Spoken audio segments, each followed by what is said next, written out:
Yes, thank you so much for joining us today. It's the second part of the international webinar that we started last week. And yes, thank you so much for joining us today. It's the second part of the international webinar that we started last week. And yes, thank you so much for joining us today. It's the second part of the international webinar that we started last week. And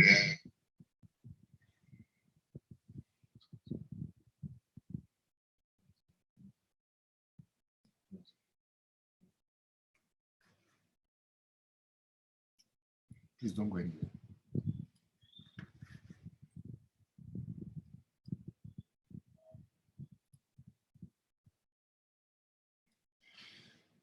Yes, so sorry about that technical hitch. So we're on now. So good day, everyone, and thank you for being a part of this webinar.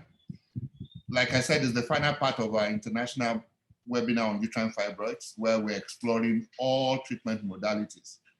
On behalf of the executives and members of the Society of Gynaecology and Obstetrics of Nigeria, SOGON, and our sponsors, we'd like to thank the speakers and the participants who made last Saturday very successful. We appreciate your attendance and comments during and after the webinar. We are aware that some of your questions were not answered last week, especially pertaining to Ms. Danjuma, the patient who shared her story with us. This is because some of the answers will be provided during the webinar today. Like we said last week, webinars like conferences are meant to give us updates on contemporary practices and are meant to help us improve on what we're doing. The speakers, once again, are chosen from different parts of the world to give the necessary flavor to the management of uterine fibroids. For today's webinar, we have over 1,000 registrations from 21 countries. Without much ado, let me hand over to the President of SOGON for his opening remarks. Mr. President, you have the floor.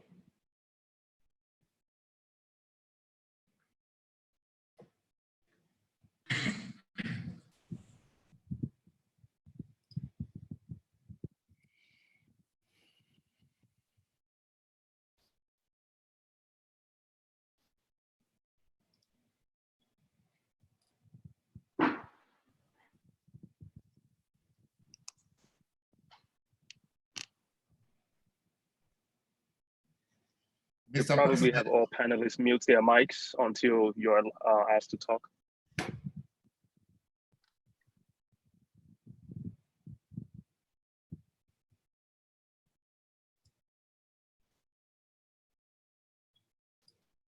Well, I guess we have some each from Mr. President's end.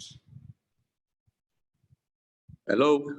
Oh, good. Here we go. Yeah, Mr. President, yeah. you have the floor. Yeah. Okay. So I said good day wherever we are in the world. On behalf of the Society of Gynaecology and Obstetrics, I want to welcome you all to the second part of this webinar. The topic again is uterine fibroids. And like we said last week, it is the commonest tumor in the human body. And unfortunately, it happens in the particular demographic component of our population, where perhaps we are more located in the low middle income countries. And so all sorts of treatment options have been exploited. Of course, we know the mainstream treatments, but luckily, several other things have been coming on board. And they're coming on board and they have to be also available to us, and we must be able to offer them to our women. Particularly because we know how common it is. I do not know of any area of endeavor in obstetrics and gynecology that you will not have to manage uterine fibroids, be it reproductive medicine, be it anything. You find out, for example, and it's the commonest cause in any case of major gynecological surgery that we have. We are going to be talking today. Last week, we talked about a lot of mainstream issues. We are going to be talking now about finer stuff, We'll be talking about HIFU.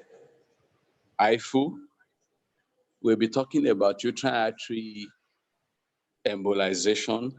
And I did say last week that, interestingly, because we are now talking about those final areas of treatment, that at about 15, 17 years ago, because we were so hard-pressed to find a solution, so to find something that could be like uterine artery embolization, we decided that, oh, let us try. And so we went on to do uterine artery ligation transvaginal then, and got some results. So this is the spirit in which we want to have this kind of talk, so that at the end of the day, it will also stimulate us to offer more. We're going to be talking a lot about laparoscopic procedures today. We're going to be talking about high intensity ultrasound treatment, and we're going to be talking about uterine artery ligation. So I want to welcome you all to this session, and like we did last week, I trust that we're going to have a wonderful day. So thank you very much. Thank you so much, Mr. President. And of course, I'm sure you must have seen that we showed the new program, because we are not going to have a patient talking to us today, because our patient could just not make it. But we, like I said, we're going to still be talking about addressing some of the things that the patient last week raised. Each speaker has 20 minutes and then 10 minutes to discuss and answer questions. I'd like to tell you that because of the large number of people that have signified their interest, we'll also be showing this on not only on Zoom, but on Facebook, or Physician Roundtable Facebook. You can search for that on Facebook. And then on YouTube, the Nordica Fertility Center page on YouTube. So we can accommodate as many people as want to join us. This appears to be something that is very close to the heart of our doctors. And so we think we should make room for as many people as possible. You can continue to send your questions through the Q&A button if you're on Zoom. And I wish you a very illuminating webinar. Without much ado, I'm going to hand over to Dr. Jude Okowe to start the ball rolling by telling us about hysteroscopic myomectomy. So Jude. Yes, thank you. Thank you very much, Dr. Ajayi, for this invitation. And thanks once again to our indefatigable SOGON president for being present again today. I've been asked to talk about hysteroscopic myomectomy, and without further ado, I'd like to start my presentation.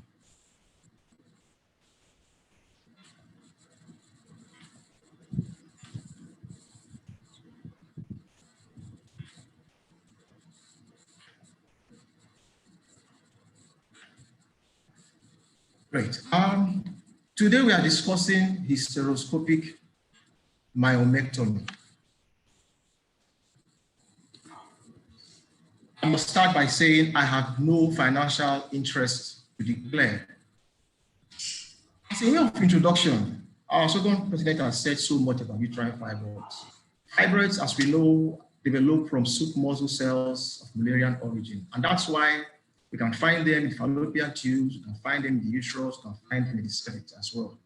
Like you rightly said, the lifetime risk of developing fibroid is much higher in women of African descent, up to 80% chance, compared to 70% in their Caucasian counterparts. We all know that fibroid can be found in different parts of the uterine muscle, including the submucous space, the intramural space, and of course, the subserous fibroids. For the purpose of today's discussion, we're looking at submucous fibroids, which accounts for 5.5 to 16.6% of fibroids generally.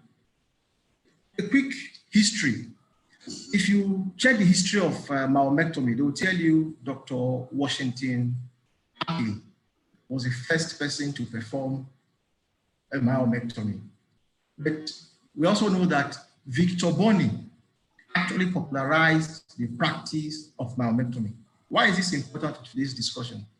Because Victor Bonney's wife actually had a solitary submucous fibroid. But painfully, at that time, myomectomy was very, very complicated.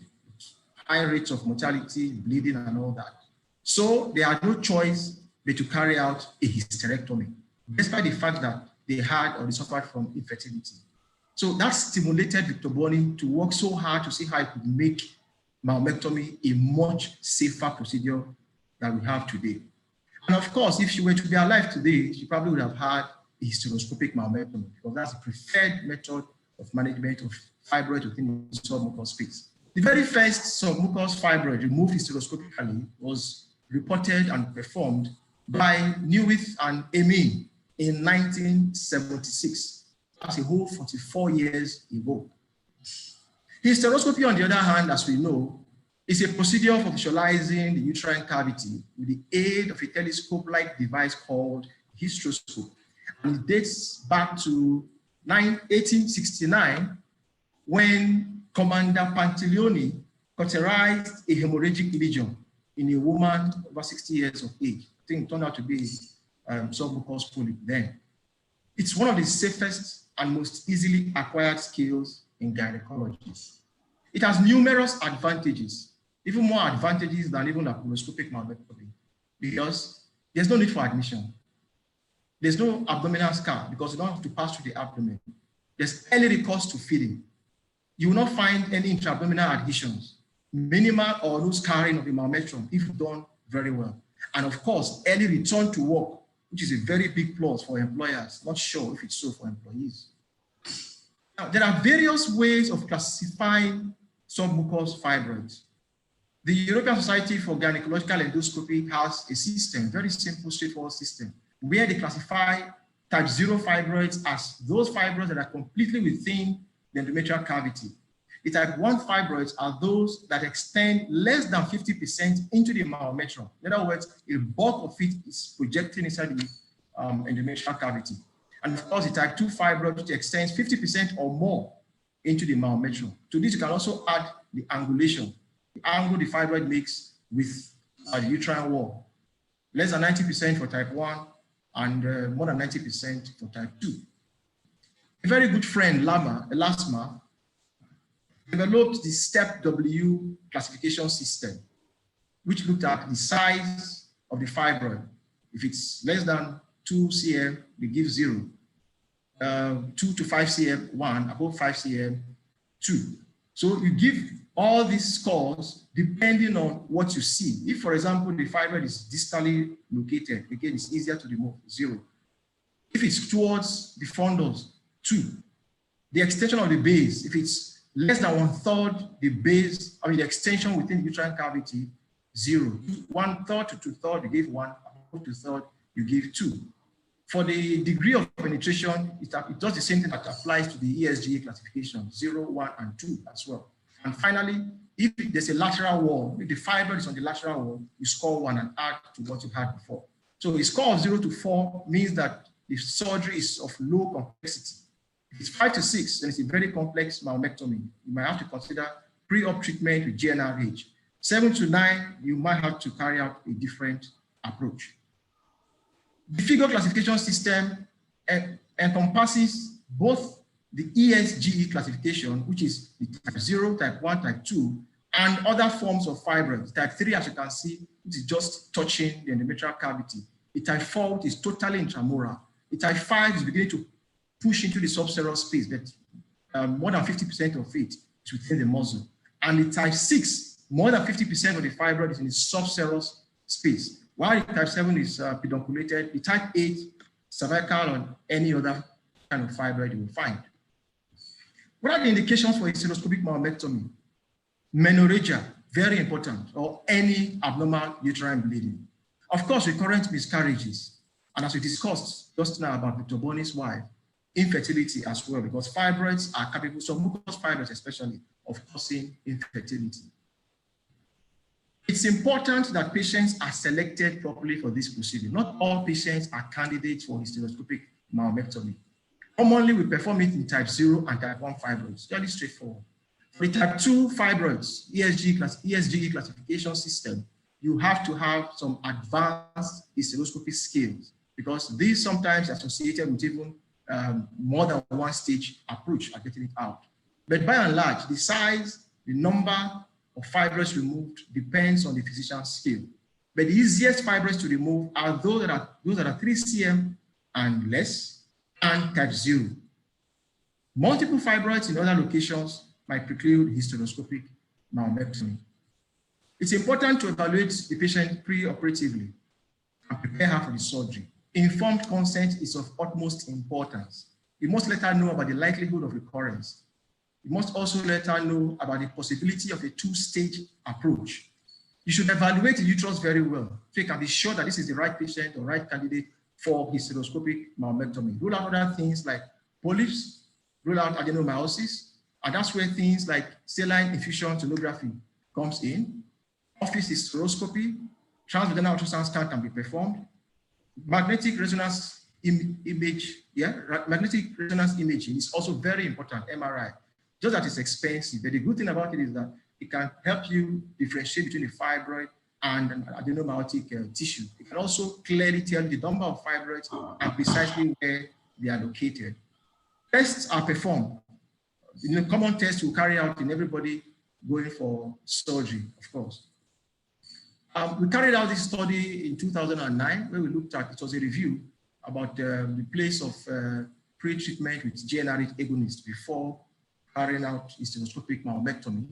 And generally the conclusion was, if you give GnRH agonists, it will reduce the size of the fibroids. It will also suppress menses in anemic patients. There are some patients who are so anemic because of the menorrhagia they've been experiencing. If you give GnRH agonists, it will help to stop the menses and of course conserve blood. Now, interestingly, it's also known that if you use GnRH agonists, the fibroids are reduced, 30 to 50% chance of reduction in size, such that even big fibroids that you could not tackle hysteroscopically, it now becomes possible to tackle them. It also reduces blood flow to the uterine cavity, and that's why it's associated with less blood loss, and even most likely less fluid absorption. But the problem is that the fibroid, just like when you carry out open myomectomy or laparoscopic myomectomy after giving GnRH agonists, it becomes more difficult to resect. So your surgery might take a much longer period. That's the main disadvantage. Some people have used vasopressin with a special needle to reduce blood loss and fluid absorption as well. But it's important to note that this is a very dangerous drug. If mistakenly it enters into any blood vessel, there can be catastrophic events. Misoprostol can be used in suspected cases of cervical stenosis. Some people want to use it as a routine, especially in pre-menopausal women, to make it easier to dilate the cervix. Most we give prophylactic antibiotics because the risk of endometritis is about 1 to 5% in reported cases. Instruments and equipment you need. Of course, hysteroscopically, without a distension medium, you can't see what you're doing. And for this kind of situation, we prefer the fluid distension media. Now, commonly, most people use a receptoscope, which has a choice between monopolar current and bipolar current. I think it's good I explain this a bit. Now, for the monopolar current, the patient is part of the circuit. So that's why you have to use a patient plate. Now, you use liquids that do not contain any electrolyte, such as normal saline. Don't use such things. So we prefer to use things like 1.5% glycine, sorbitol, and others. Now, the reason is that if you use an electrolyte containing fluid, like normal saline, for example, then the current is dispersed. It can cause remote injuries because the electrolyte itself, there's ion deviation from the point of surgery itself. So you use such liquids so that the ion is not dispersed away from the point of surgery. For bipolar surgery, you remember that the ions or the electrons move from one electrode to the other. So that's why we use normal saline, so that the electrolytes will be able to move this current faster between each electrode. The patient is not part of the circuit, so it becomes easier. I'll explain a bit more maybe as we move along. You also need something to deliver the fluid, and that's where either automated or manual pump come in. I mean, if you're going to carry out hysteroscopic myomectomy, it's always advisable to use an automated pump for several reasons instead of the manual pump. Now, a study done in 2006 showed us the completion rate during the hysteroscopic myomectomy. And it was shown that in type 0 fibroids, there is a 96 to 97% chance of completely resecting the fibroid. While for the type 2, it's 86 to 90% chance. Sorry, type 1 is 86 to 90% chance, and the type 2 is 61 to 83% chance of resection. Look at volume of distension fluid absorbed. Now, it's important to note that if you're going to use normal saline, that's you're using bipolar, we expect a maximum deficit if you separate the fluid input and the output to be maximum 2 to 2.5 liters for normal saline. For glycine, you should not go beyond 1 liter. Now, another study had shown that for type 0 fibroid, close to 500 mils of fluid deficit is expected. For type 1, close to 1 liter. And for type 2, as you can see, close to 1.7 liters. This also has some role to play in choosing which method you want to use, whether you're going to use monopolar current or bipolar current. For example, if I use monopolar current and I have to remove a type 2 fibroid, I might not have enough allowance in order to remove that fibroid completely. Of course, as we said earlier on, the choice, the skill, and all of the physician comes into play. But the point I'm trying to make is that you have more allowance when you use normal saline compared to when you use glycine. In other words, more allowance when you use bipolar compared to when you use monopolar current. Even when you have fluid overload, it's easier to manage if it's caused by normal saline than if it's caused by glycine. So by and large, bipolar cautery is safer than when you use monopolar. Now, management modalities. There are different ways to remove fibroids hysteroscopically. You can choose to use a hysteroscopic scissors and just cut it off in an office setting. Very small type 0 fibroids, for example, can be done this way. You can choose to use a cold loop myomectomy, which we'll describe very soon. And of course, electrocautery, a receptoscope or Vasa point. Laser is there, and of course, the musculators. Choice of anesthesia is important. Commonly, we use spinal or regional anesthesia. You can see the way the back is protruding. So that's how we prepare them before we introduce the spinal needle. So commonly, we use spinal or regional anesthesia. Some people will choose to use general anesthesia, while some, of course, in some cases, you could even use intravenous conscious sedation. And in office setting, you can even choose not to use anything at all. There are cases you can like that, very tiny fibroids removed with the scissors. Now, this is a quick video. Sorry if it's not so clear, but it just demonstrates how you can resect a fibroid in an office setting using the scissors.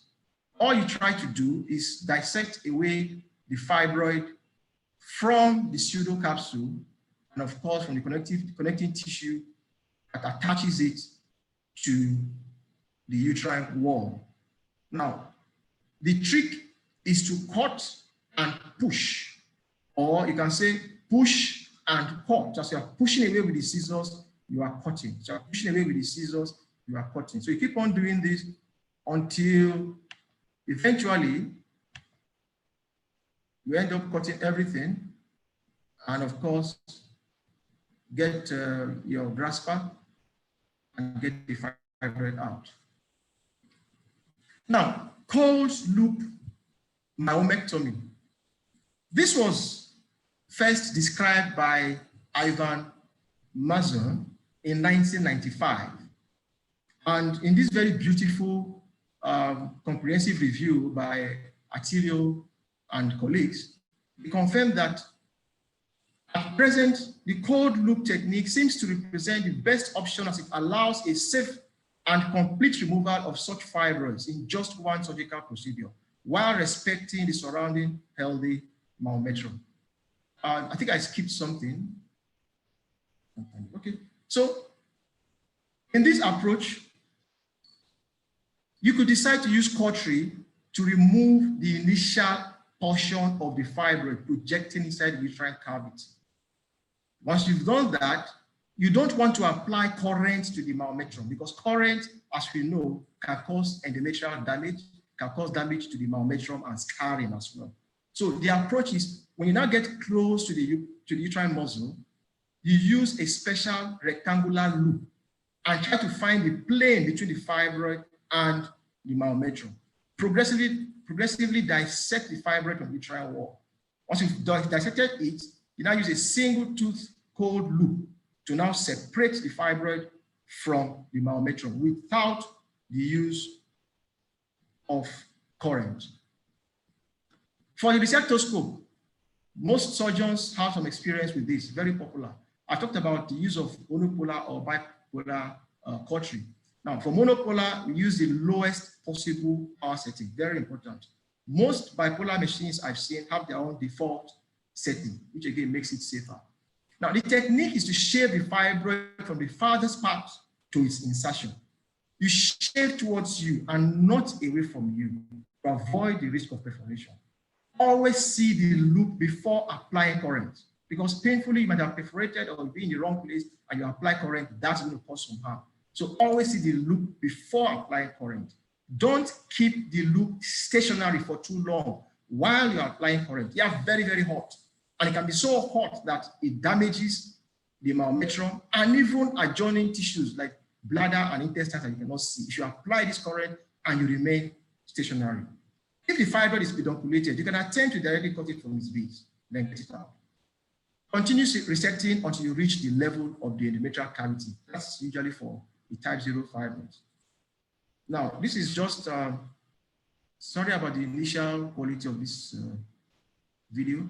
It just shows a lateral, which we said is a bit more difficult, submucous type 1 fibroid that had to be resected. This was done with the use of monopolar cautery. So as you can see, we are shaving from the most distal aspect of the fibroid, gradually going down, just shaving from the most distal aspect of the fibroid and gradually going down.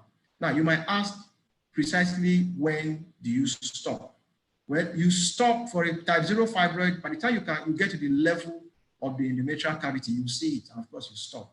For a type 1 and type 2 fibroid, you probably have to go deeper until you start seeing the pink muscle fibers of the myometrium, or you might even start seeing some bleeding taking place. So you keep on resecting this way. Keep on resecting. Now, it's important to note this. For the type 1 and type 2 fibroid, it's what we call the hydrostatic uterine massage. Now, what that means is that as it is, there's fluid in there, there's uterine pressure from the fluid in there, so it's pushing everything away. Now, if I reduce the fluid pressure, there's a tendency for the fibroid that is probably intramural to project inside the uterine cavity, and that becomes accessible to you to remove.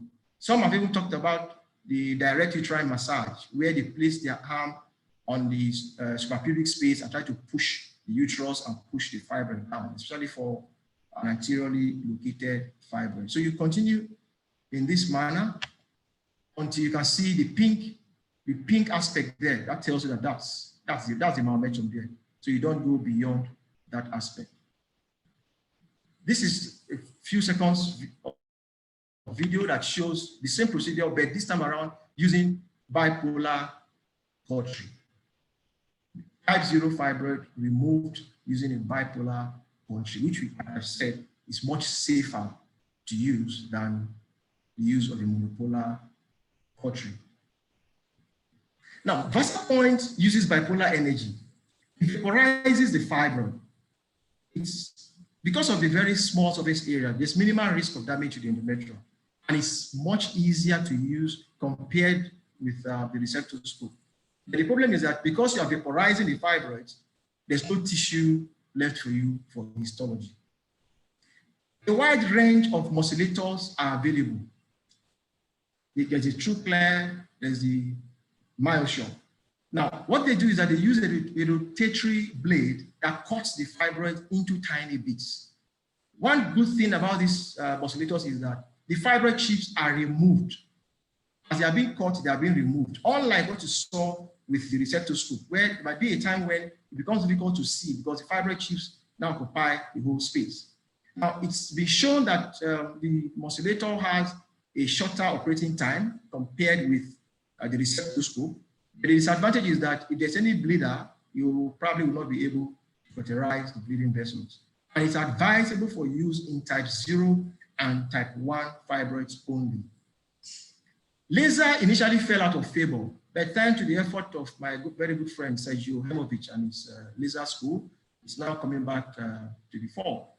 It's quite expensive, but it can be very effective as well. Post-operative care outcome. Important to monitor vital signs. She can resume feeding the same day. Second look, diagnostic hysteroscopy can be performed about 6 to 8 weeks later. In terms of outcome, it's been shown that menstrual bleeding outcome is a 70 to 99% improvement. Fertility outcome, Cassini et al. Reported in their series a pregnancy rate that increased from 27 to 43%. But bear in mind that pregnancy rate also has to do with the age of the woman as well as associated male factor infertility. Complications are not so many in good hands. In a series of 200 hysteroscopic myomectomies, Molina et al. In 2007 showed 0.8 to 2.6% complication rate. Now, these complications can include uterine perforation, excessive fluid absorption, excessive bleeding. Of course, for bleeding, use of Foley catheter can come in handy. Intrauterine adhesions can also be a problem, especially if you have what we call the kissing fibroids, two fibroids from adjoining surfaces. Infections, as well as gas embolism. Luckily, these are all very rare complications. Now, as I try to conclude, I need to mention, since we're talking about hysteroscopy now, a consensus statement from the Global Congress on Hysteroscopy that was published recently in the Journal of Minimally Invasive Gynaecology. Now, what we, in summary, advise is that there should be universal screening in all cases of hysteroscopy. We should use personal protective equipment, that electrosurgery in hysteroscopy is performed in a liquid environment without aerosol generating effect. You should allow enough time in between cases to grant a thorough operating room decontamination. Standard endoscope disinfection is effective. Follow-up should be by phone or telemedicine. When possible, use conscious sedation or regional anesthesia. Favor non-smoke generating devices and use active suction connected to the outflow. In conclusion, hysteroscopic myomectomy has revolutionized the removal of submucous fibroid, improving menstrual irregularities and fertility rates. Unfortunately, despite over 40 years or 44 years of it being in existence, it is still underutilized. More awareness and training should hopefully ensure its widespread use. These are some of the other references. I urge you to please keep safe. If the uterus can wear a face mask, who are we not to put on one? So thank you very much for your kind attention. Yeah, thank you so much, Dr. Okowe. That was very nice and very nice presentation. I'm sure we have about 3 minutes left, so we might just be able to take 1 or 2 questions. There is a few questions that have been reaching to you. Someone said, Teddy, I mean, that's what his name is. Do you routinely put anything inside the cavity to prevent adhesions after hysteroscopic myomectomy? There are studies that have been published now that seem to suggest that this is not necessary. If you ask me, my personal view, what I do, yes, I put in almost all patients. What do you put? I intrauterine Foley's catheter and I inflate the balloon with normal saline. Now, I especially do this if the fibroids are the kissing type of fibroids, because I don't want 2 raw surfaces to come together. But again, there are new studies that are showing that, well, it's probably not even advisable or necessary to do that. But in my own practice, that's what I do. I still insert Foley's catheter. Okay.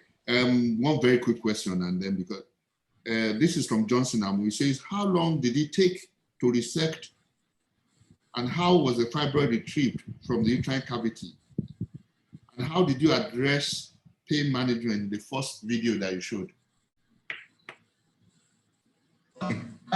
You see, when you use a receptoscope, you have chips of fibroids everywhere. And like I said, there are various ways of getting them out. You could stop applying current and use the loop of the receptoscope to get them out. You could also decide to just move away towards the cervical canal and open up the outflow channel, and some of the fibroid chips will also come out as well. At the same time, you could choose to use a special polyp forceps to get the fibroids out, while a few persons would probably want to use a curette. Now, for the patient I presented initially, I gave intravenous diazepam and pentazocine. So it was more or less a conscious sedation, an office procedure-like kind of procedure, but it was done under conscious sedation, diazepam and pentazocine for pain relief. Thank you so very much, Dr. Okoye. Some of the other questions I'm sure we'll take at the roundtable, which is the question time. So we need to go to the second presenter now, and it's Dr. Stewart Disu, who will be talking about laparoscopic myomectomy. Dr. Disu works at the London Northwest University Hospital. He's a laparoscopic surgeon with interest in fibroids and endometriosis.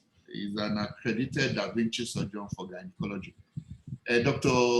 Okoye, I did not read your introduction. I'm going to do that before we finish this program. I'm sorry about that. Once you agree that I'm Dr. Jude Okoye, I think that's good enough. I like that. I like that. So without much ado, let's hand over to Dr. Disu to do what he does best. Stewart, you have the floor. I can't see the bottom of the presentation anymore. Sorry, I'm having some issues here.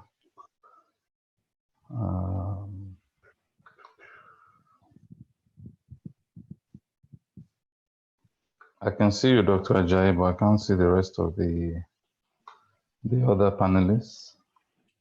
No, you don't. You need to see your screen, share screen. Yeah, okay, now we're back. So,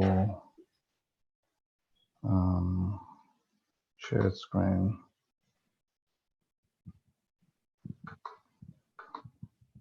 Yeah.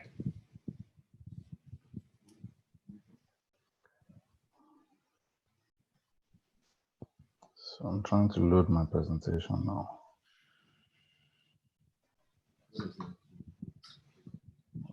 Yeah. You have to click on presentation.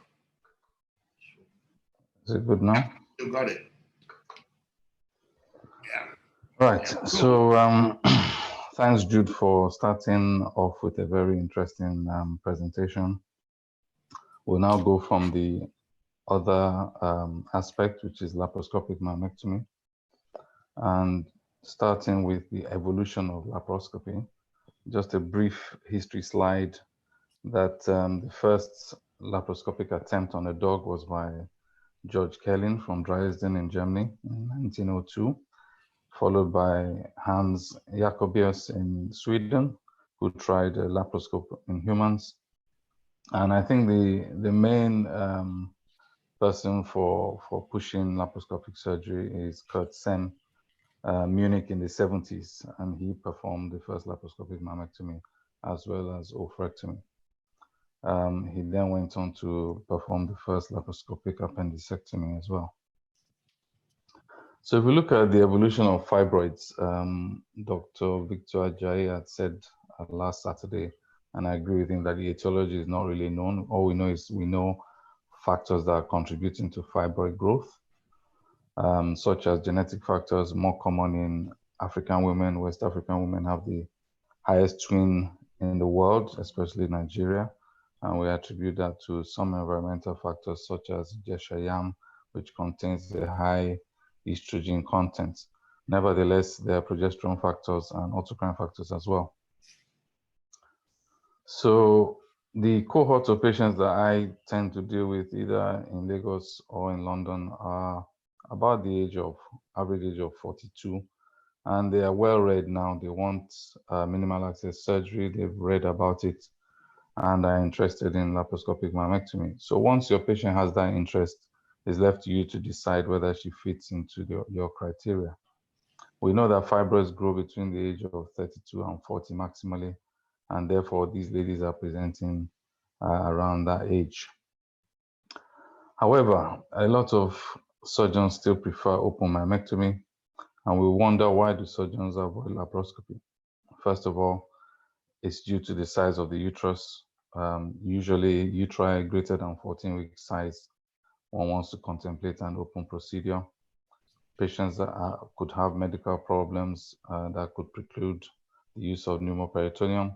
And in some areas, there are inadequate laparoscopic instruments and inadequate experience. Stewart. Yeah.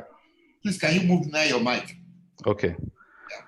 So there's also this issue of how large is the patient. If the patient is too large, probably not ideal for laparoscopy. Other laparoscopic surgeons might have a different view on this.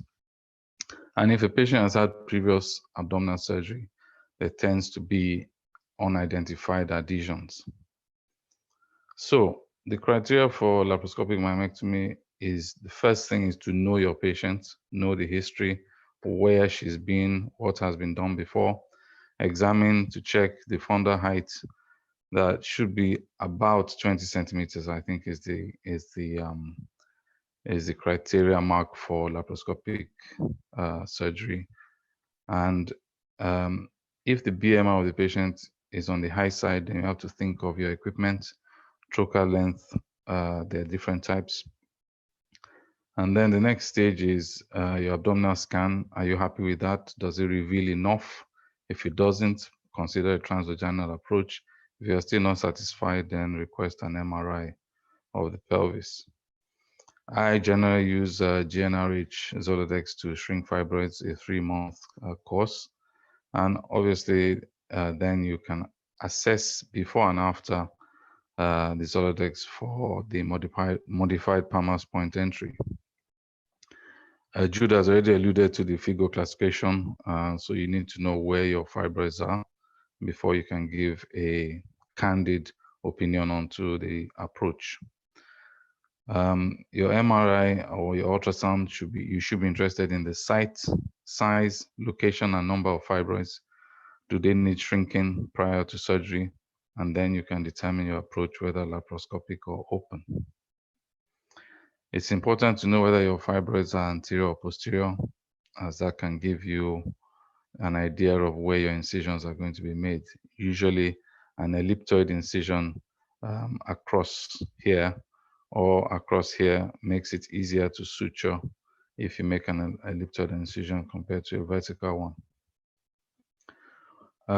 Pre-surgical treatments. Well, we had 2 options before, but uripristal acetate, as alluded by Yutaka in last Saturday, Professor Yutaka Osuga in Japan, that the MHRA have suspended ESMIA and actually is currently banned. So back to the old Zoladex, which we know decreases sizes, as Jude has alluded to, softens fibroids and usually improves hemoglobin.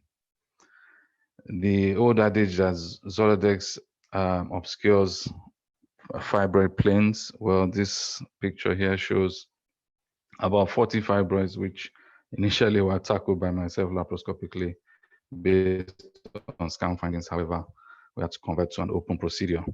And you can see that the fibroids definitely have their planes intact, despite this patient having 3 months of Zoladex. Back to ESMIA, the first letter was in February 2018, after 4 patients had hepatic failure and needed liver transplants. And more recently, on the 25th of March, the European Medical Agency actually has put a stop to any patient receiving the drug. My experience with ESMIA was that there was no change in operating time, and there was no real change in the size of the fibroid. My cohort of patients are mostly Afro-Caribbean or African descent, and therefore our study, though small, 40 patients, did not show much of a difference between the size using Esmia and using the control.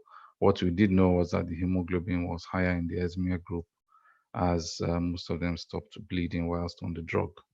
We also had 2 cases that had elevated liver enzymes. So back to the laparoscopic technique. We must be aware of the inferior epigastric artery, which is located halfway between the anterior superior iliac spine and the symphysis pubis. It then becomes the superior epigastric artery halfway between the symphysis pubis and the umbilicus. And this is 6 centimeters from the midline, irrespective of the BMI of the patient. So therefore, you need to be thinking about 8 centimeters lateral in the midline.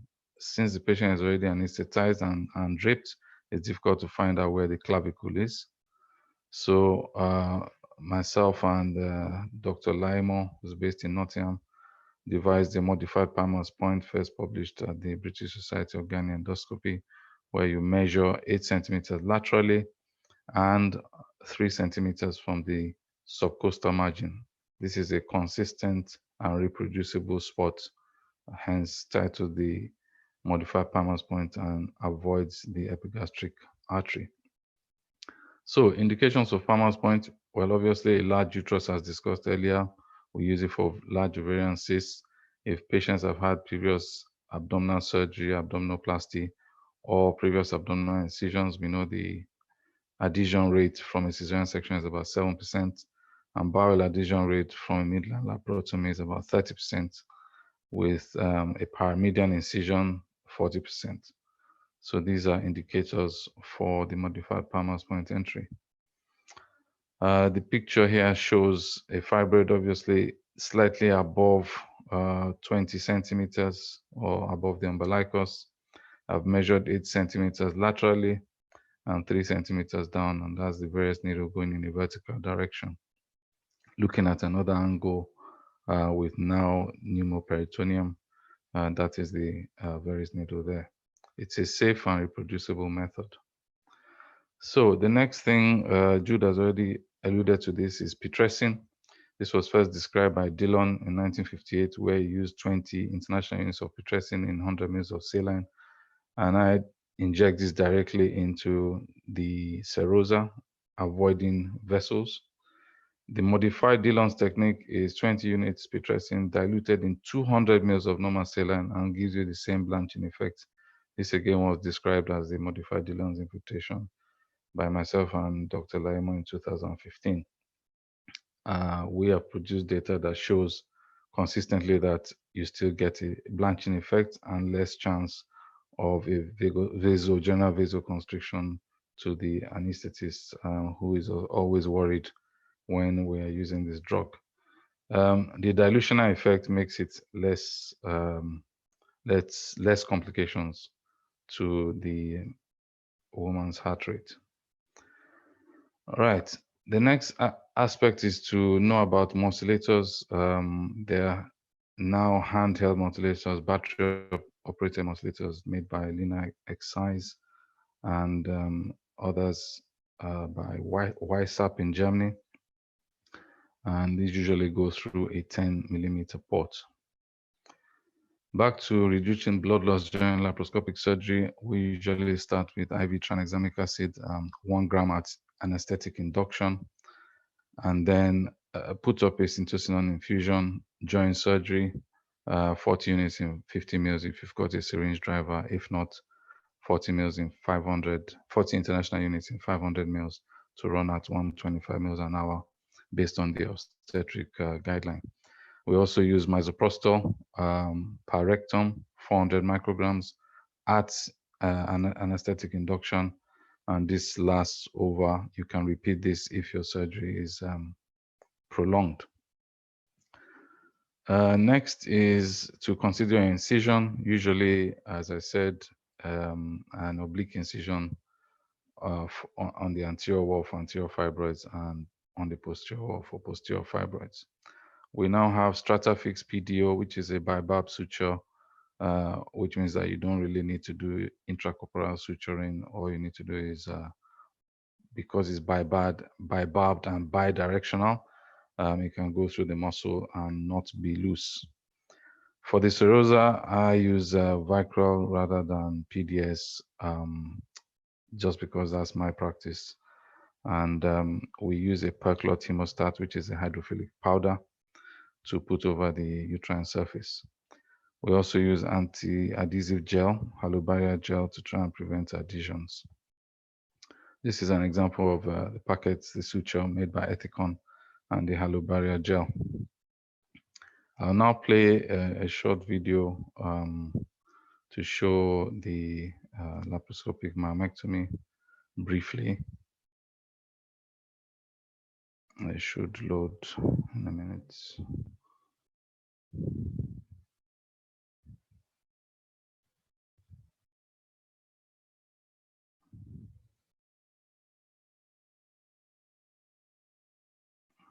Yeah, so this is a view of, well, it was a view. Yeah, so you need to know where your fibroids are. That's an anterior fibroid, subserosal. The tube is on the left, a little seedling there. Second fibroid again anterior, third fibroid again anterior. So actually this patient has about 3 or 4 anterior fibroids and 1 or 2 pedunculated ones. Yeah. We're not saying yet. You're not seeing the video? No, we're not. Oh dear. Okay.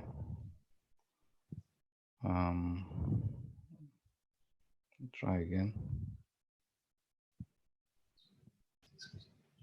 Minimize your presentation. Is it showing now?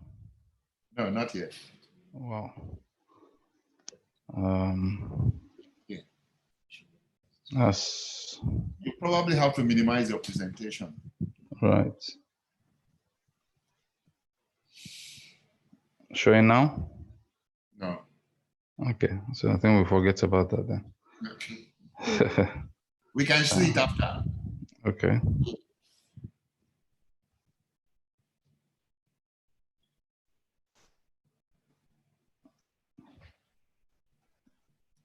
Is the presentation back on now?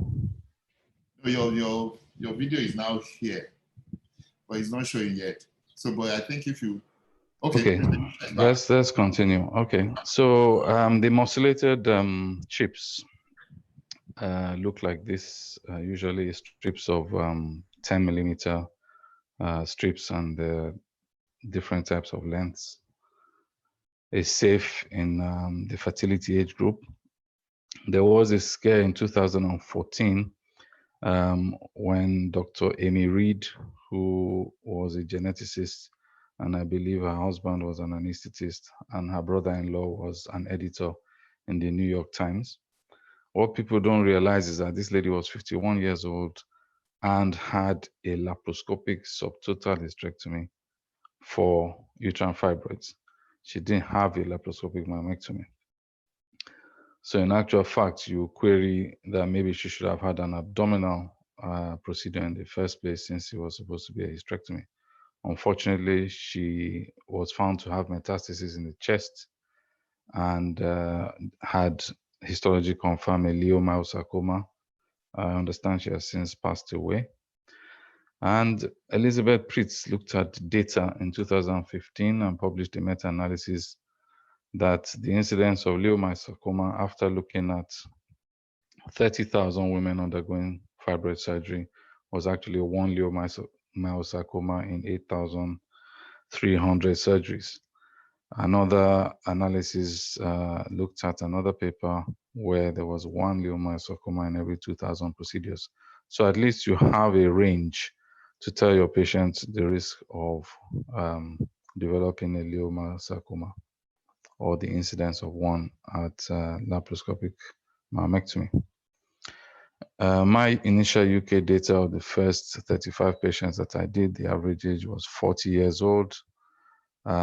Surgery time was about 50 minutes, and most patients stayed the day of the surgery and the next day. Out of the 35 patients, 6 conceived spontaneously within the first 14 months with delivery by cesarean section because of a breech cavity. Likewise, data from Nordica Fertility Center in Lagos also showed that there's a low complication rate with laparoscopic myomectomy and a short mean of duration in the hospital because of the laparoscopic approach. The data further shows that the average age was about 37 years old and the median age was about 40 to 41. Most of them had uterine size of less than 20 weeks or 20 centimeters. 6 out of 50 were transfused for the number of fibroids, and the mean operating time was about 4 hours. In terms of fertility outcome, 29 out of the 50 had successful cycles, and others had unsuccessful cycles with twins, triplets, and singletons as the outcome. So if you're talking about larger fibroids now, we now need to consider a modified laparoscopic myomectomy, a laparoscopic assisted abdominal myomectomy, which is where you make still go with your Palmer's point, but actually have a small incision to deliver the uterus. This is advantageous in when you have more fibroids or larger fibroids, and you have to go with your ultrasound as I described earlier on. This is a 15 by 8 centimeter fibroid uterus in a 22-year-old Virgo intacta, and the transverse view says it's 10 centimeters. So we didn't do any vaginal scanning because she's Virgo intacta. But on the table, a different picture. The uterus definitely larger than what was described on scan and is above the umbilicus. This is an Alexis ring, which keeps pneumoperitoneum. And we had to deliver the fibroid via the Alexis ring. This is a 6 centimeter Farnell incision. And that's what the uterus looks after the fibroid was removed. So in total, fibroid mass was about 1.6 kilograms, and the small incision to repair the uterus. I hope this video works. Let's give it a go. If it doesn't, we'll do it at the end.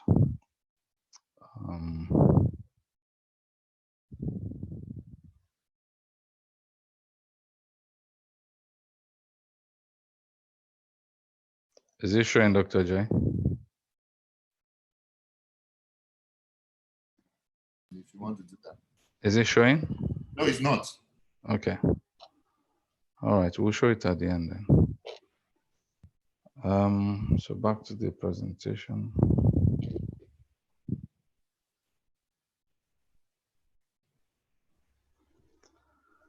So recurrence after laparoscopic myomectomy. Data from the Canadian group, Canadian Task Force, showed that there's a 4% recurrence rate after laparoscopic myomectomy. This is after a 5-year period. It's slightly greater than the laparotomy data. However, this should not lead us to rejecting laparoscopic myomectomy. We all know that once you remove larger fibroids, the smaller seedlings that are not visible even during the laparoscopic view or abdominal view can grow over the next 5 years in a reproductive age group.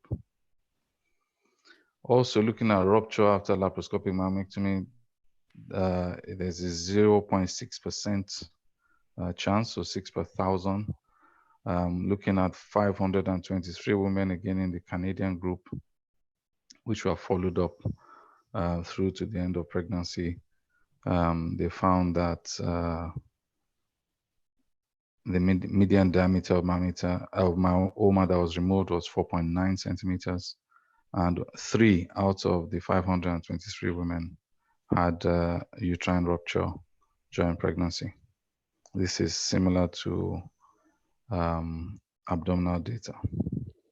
So the way forward, I always tell my trainees about the T principle, which is teamwork, training, technique, technology, preparing your patient, and looking after your patients. And then those that need a fertility outcome, giving them advice that if the cavity is breached, then they will most likely require a cesarean section. The future, well, I believe that the Da Vinci robot has already been used over the past 15 years. It's been redeveloped now. This is showing a good outcome for endometriosis surgery and for total laparoscopic hysterectomies. And there looks like it's promising data for myomectomies. Thank you for listening, and always remember to decide on what type of myomectomy you want to do based on your findings. Thank you. Thank you so much, Dr. Disu.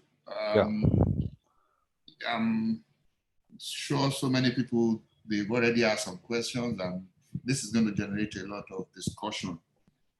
Maybe I start the ball rolling, asking some of the questions that some people, and some of the comments that have been raised. On a very light note, somebody's asking, are you advertising for Coca-Cola? No, not at all. Anyway, Henry Ohabuike said GNRH is associated with rapid growth of fibroids after surgery. What's your experience with this? I disagree with that, because the idea of using Zoladex is to try and shrink the fibroid prior to surgery. Possibly you shrink some fibroids that are small, and then you don't see them, and after the surgery, those fibroids regrow.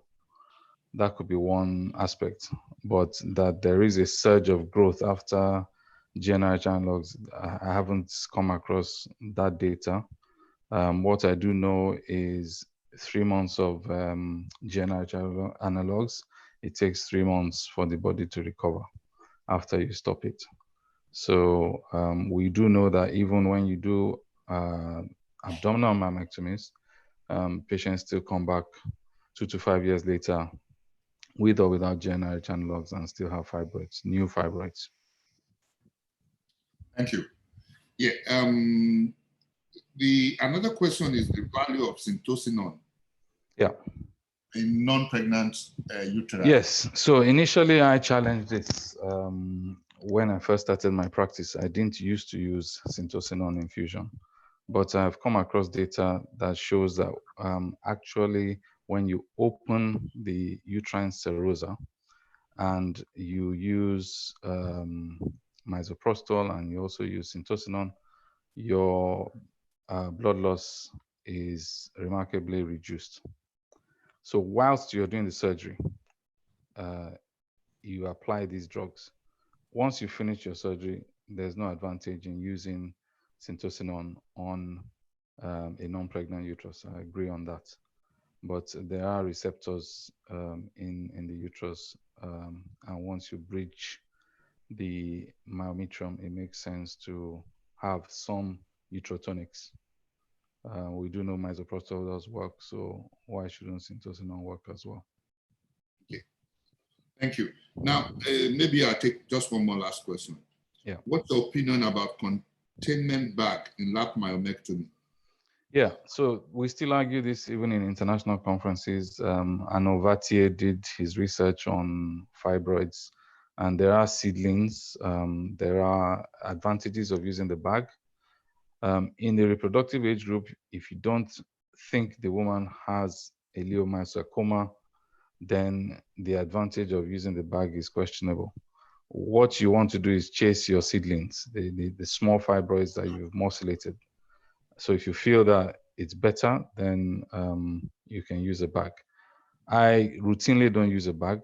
However, if I feel that during the surgery, I'm having a lot of chippings, then I can introduce a bag at any time. But for the leiomyosarcoma issue, if you suspect that the patient's fibroids look abnormal, then I would convert to an open procedure rather than continue with an in-bag morcellation. Thank you so very much, Stuart. Yeah, we'll probably take some other questions at the end of the presentation when we have the roundtable. Okay. So thanks, and thank you again. Okay. Before I invite the next speaker, well, I want to recognize the executives of SOGON that have joined us. I've seen quite a number of people. Then some of our colleagues from Cameroon, from the Kingdom of Saudi Arabia, from the Belarus, from Canada, and from Thailand as well. Thank you for joining us. So the next speaker I'm going to introduce is Dr. Olubusola Amu. He's an experienced laparoscopic surgeon.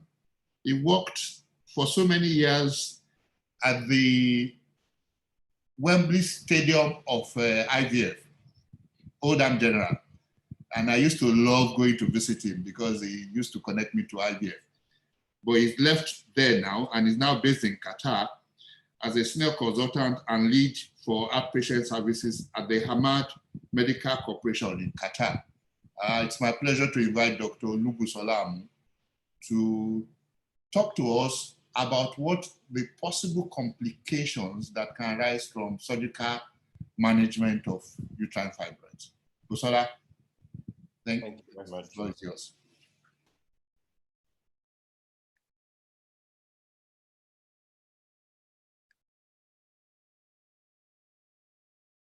Can you hear me?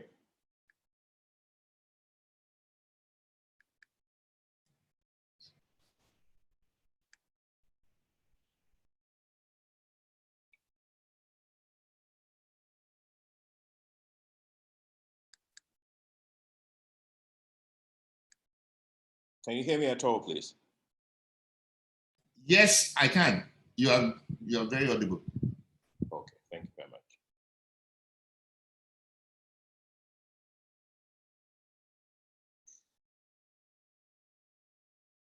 I'm just having a slight technical glitch here. Right, thank you very much for inviting me. I have thoroughly enjoyed the webinar so far. I thank you, Dr. Ajayi, for coordinating this. I thank SOGON for inviting me, and welcome to all my co-presenters and the audience. Over the next 20 minutes, I'm going to be discussing postoperative complications in fibroid surgery.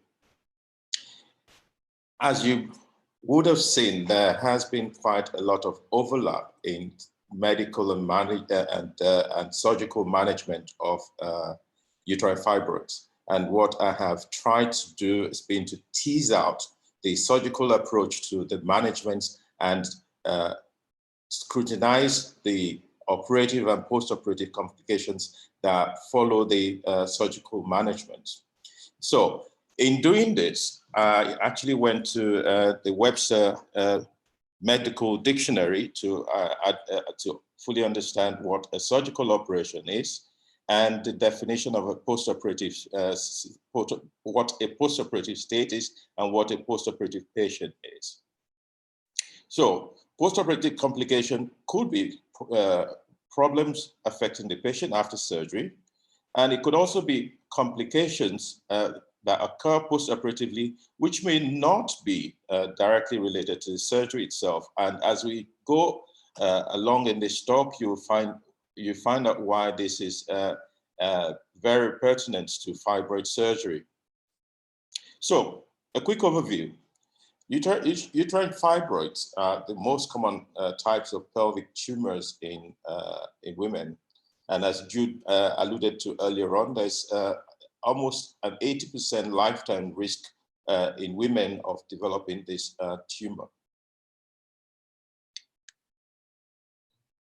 In terms of management can be expectant, and this is perhaps what is applicable to most women.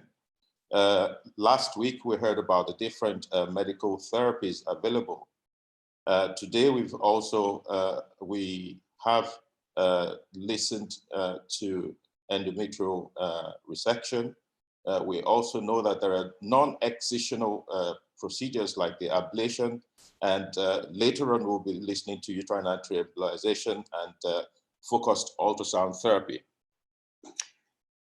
Excisional therapy, which is when you actually decide to excise the related organ or the related disease, can be classified into myomectomy, and we cannot talk about fibroid surgery without discussing hysterectomy. So why would a woman require surgery for fibroids? And there are two broad classifications of women. You have the big group of women who desire further fertility. So the uterus is absolutely sacred. So in these women, you want to remove the fibroid bulk whilst preserving the uterus. You also have the women who do not desire fertility.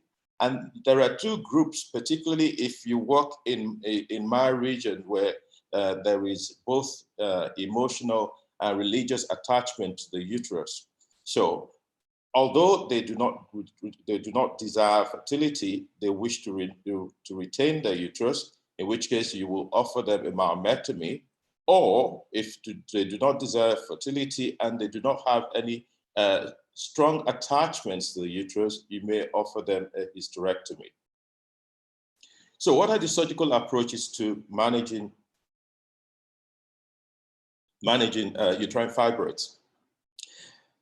There is a clear-cut indication for myomectomy as a surgical approach, a hysterectomy as a surgical approach, and I had this agonizing concept as to whether uterine artery embolization is a medical or surgical approach to management. And I think if we actually look at it, it is a surgical approach. So I'll be discussing about uterine artery embolization in my talk. So let's look at uterine artery embolization. My apologies to Dr. Ninolowo, because here it appears that we have put the cart before the horse. He will be hopefully adding more flesh to the bone of the presentation, because he'll be talking at length about uterine artery embolization. But I'll be talking about the complications. The complications can be largely divided into three broad areas. You have the peri-procedural complication, which occurs in the first 24 hours. You have the early complications, which occur within 30 days, and you have late complications, which occur after 30 days. Thankfully, peri-procedural complications are very low in rates. It's largely groin hematoma, arterial thrombosis, and possibly pseudoaneurysms.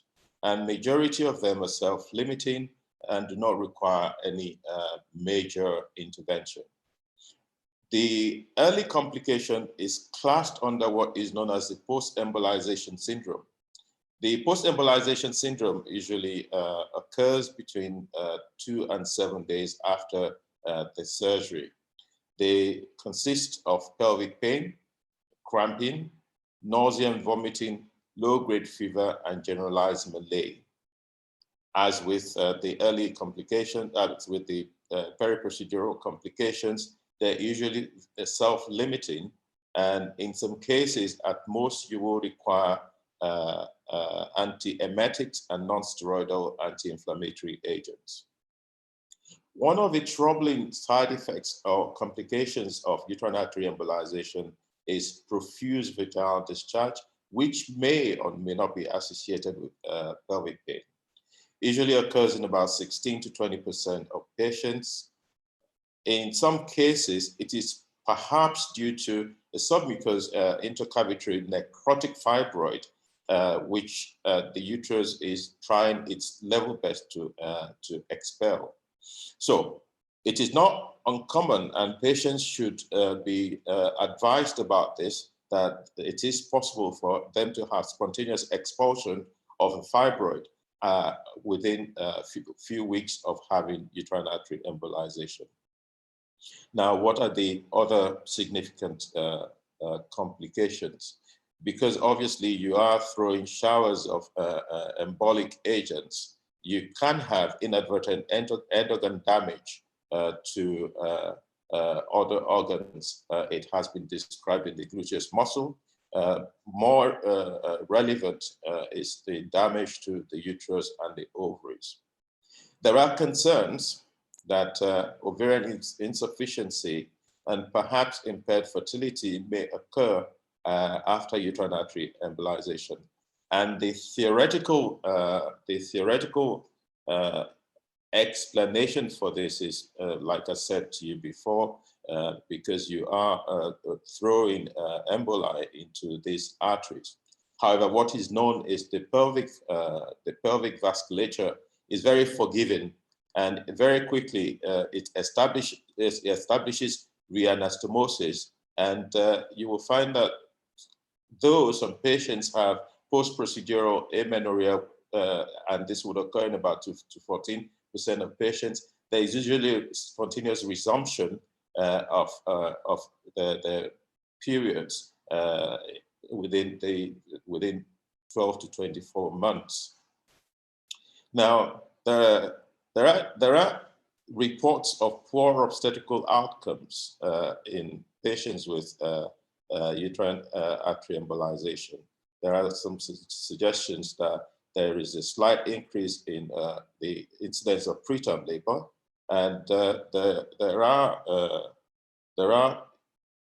concerns that you may have unusually adherent placenta over the surfaces of the uterine fibroid.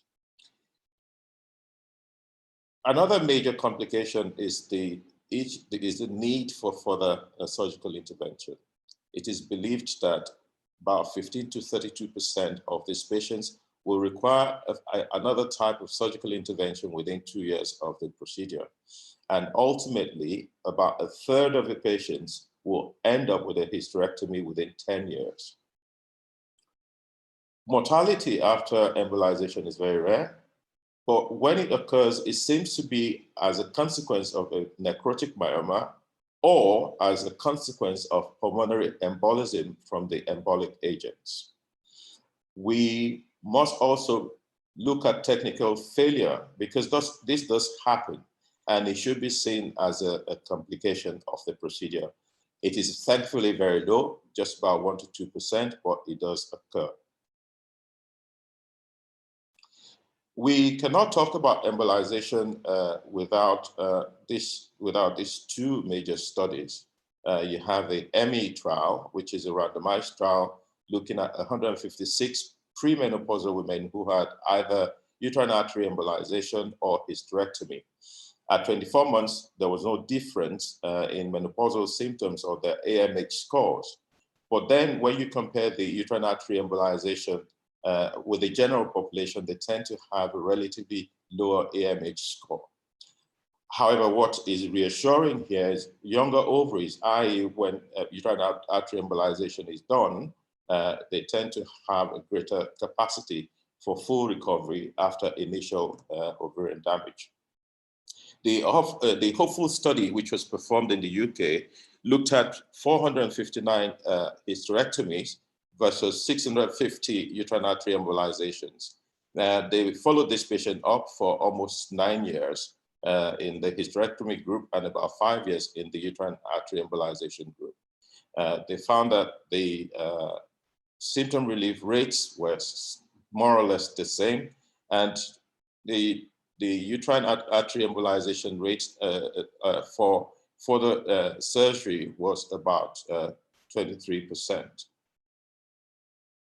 So let's go on to myomectomy, which is one of the excisional procedures. It is a surgical removal of the leiomyomas, leaving the uterus in place. This is a very, very, very interesting procedure when you look at the historic origins of the procedure. It was reported as early as 1845 by Washington and John Attlee. They did 14 abdominal myomectomies and there were 5 deaths. And interestingly, they actually won an award award of the American Medical Association for innovation. I'm sure in this day and age, you probably end up with the GMC or the NMC, wherever you work. Now, in the 20th century, there has been significantly lower mortality, which has continually increased, although it seems to be less than with abdominal hysterectomy. So what are the routes for myomectomy? It can be done abdominally, as we heard from Dr. Fakokunde last week. Can be done laparoscopically and robotically, as Stewart mentioned earlier on. Jude has taken us through the transvaginal hysteroscopic approach. And basically, these are all well recognized and studied methods of myomectomies. We heard earlier on about the complication rates of myoma resection. It's low. It's probably about 8 to 2.5%. One of the complications is hemorrhage, cannulation of a false canal in the cervix. This tend to improve with years of experience. Uterine perforation is not uncommon, and it's more related to extensive resection. There is no evidence to support the concomitant use of laparoscopic guidance in assistance to your endoscopic resection. The risk of perforation increases when you have multiple fibroids, particularly when you have fibroids in category of 1 and 2. So when you compare the risk of uterine perforation, you have a rate of 1.4 versus 6.7 if you do a single hysteroscopic myomectomy, as compared with if you did myomectomy for multiple fibroids. Another significant complication of hysteroscopic myomectomy, as we have heard before, is absorption of excessive absorption of distension media in the patient. Prior to probably about 10 years ago, before the development of the bipolar resectoscope, we used a lot of glycine, and we know that glycine is perhaps not as forgiving as the use of saline. When you have excessive absorption, you put the patient at the risk of metabolic disturbance. There is the risk of pulmonary edema, hyponatremia, cerebral edema, and possibly death. So when you are using non-conducting distension media, especially for those who still use the monopolar cautery, please be cautious about the fluid deficit. And you will find a lot of people who do hysteroscopic resections are very meticulous and very particular about the fluid deficit during the course of a surgery, particularly when you're doing multiple myoma resections. The same is for saline, because obviously with saline, there is less anxiety, but then what you have to remember is large free volumes can still lead to overload complications. Intrauterine synecdoche following hysteroscopic myomectomy will continue to be a thorn in a surgeon's flesh.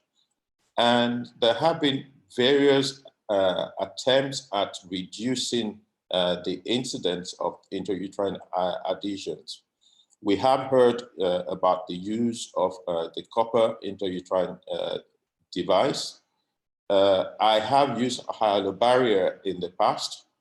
There has been the promoted use of intrauterine Foley's catheter, but there hasn't been any systemic analysis to identify which is the best of these interventions in terms of preventing intrauterine adhesions. We then move on to abdominal myomectomy, which is perhaps one of the most performed procedures for fibroids. The short-term complications are usually the same as you will have with any gynecological laparotomy, and that would include bleeding, infection, visceral damage. But interestingly, visceral damage tends to be less common with abdominal myomectomy. And by this, I mean virgin abdominal myomectomies, because as I will show earlier on, myomectomy is fraught with the advent of adhesions. In a small study looking at 197 women who underwent myomectomy, there was only one case of cystotomy and 2 cases of small bowel obstruction. We certainly must not forget that this is pelvic surgery and it carries the risk of venous thromboembolism. So we should always take this into consideration and apply the appropriate preventive measures. The blood loss at the time of surgery depends on the size, the site, and the numbers of fibroids. The most significant short-term risk, which is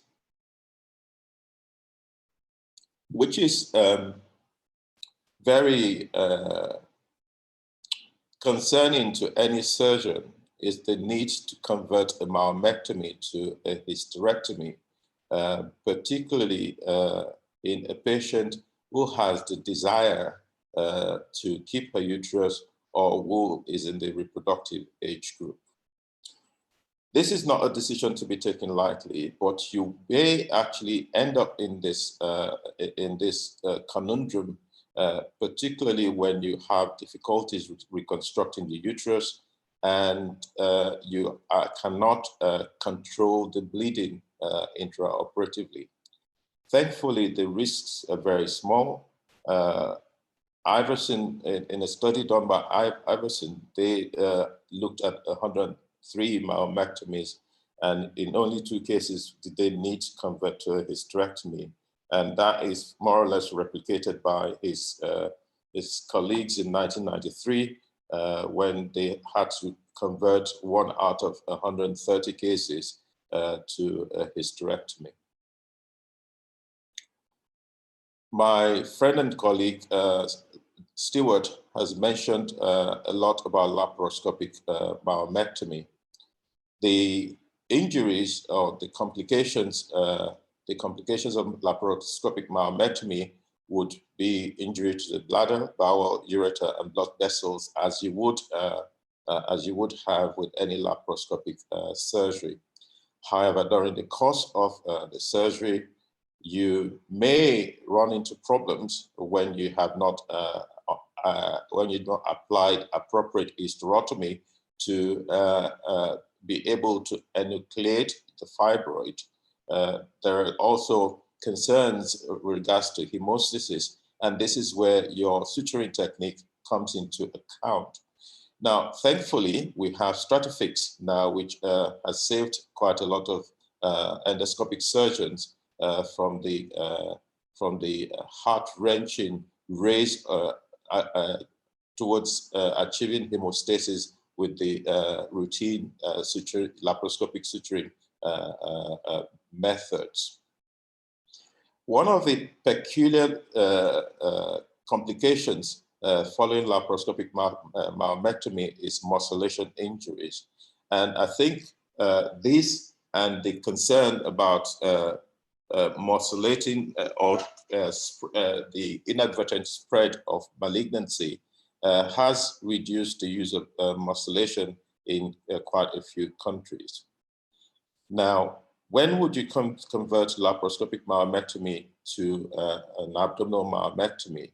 I think Stewart mentioned quite a bit about the need to deliver large fibroids, and the modified or the assisted abdominal myomectomy has more or less improved the need for for conversion to open laparotomy.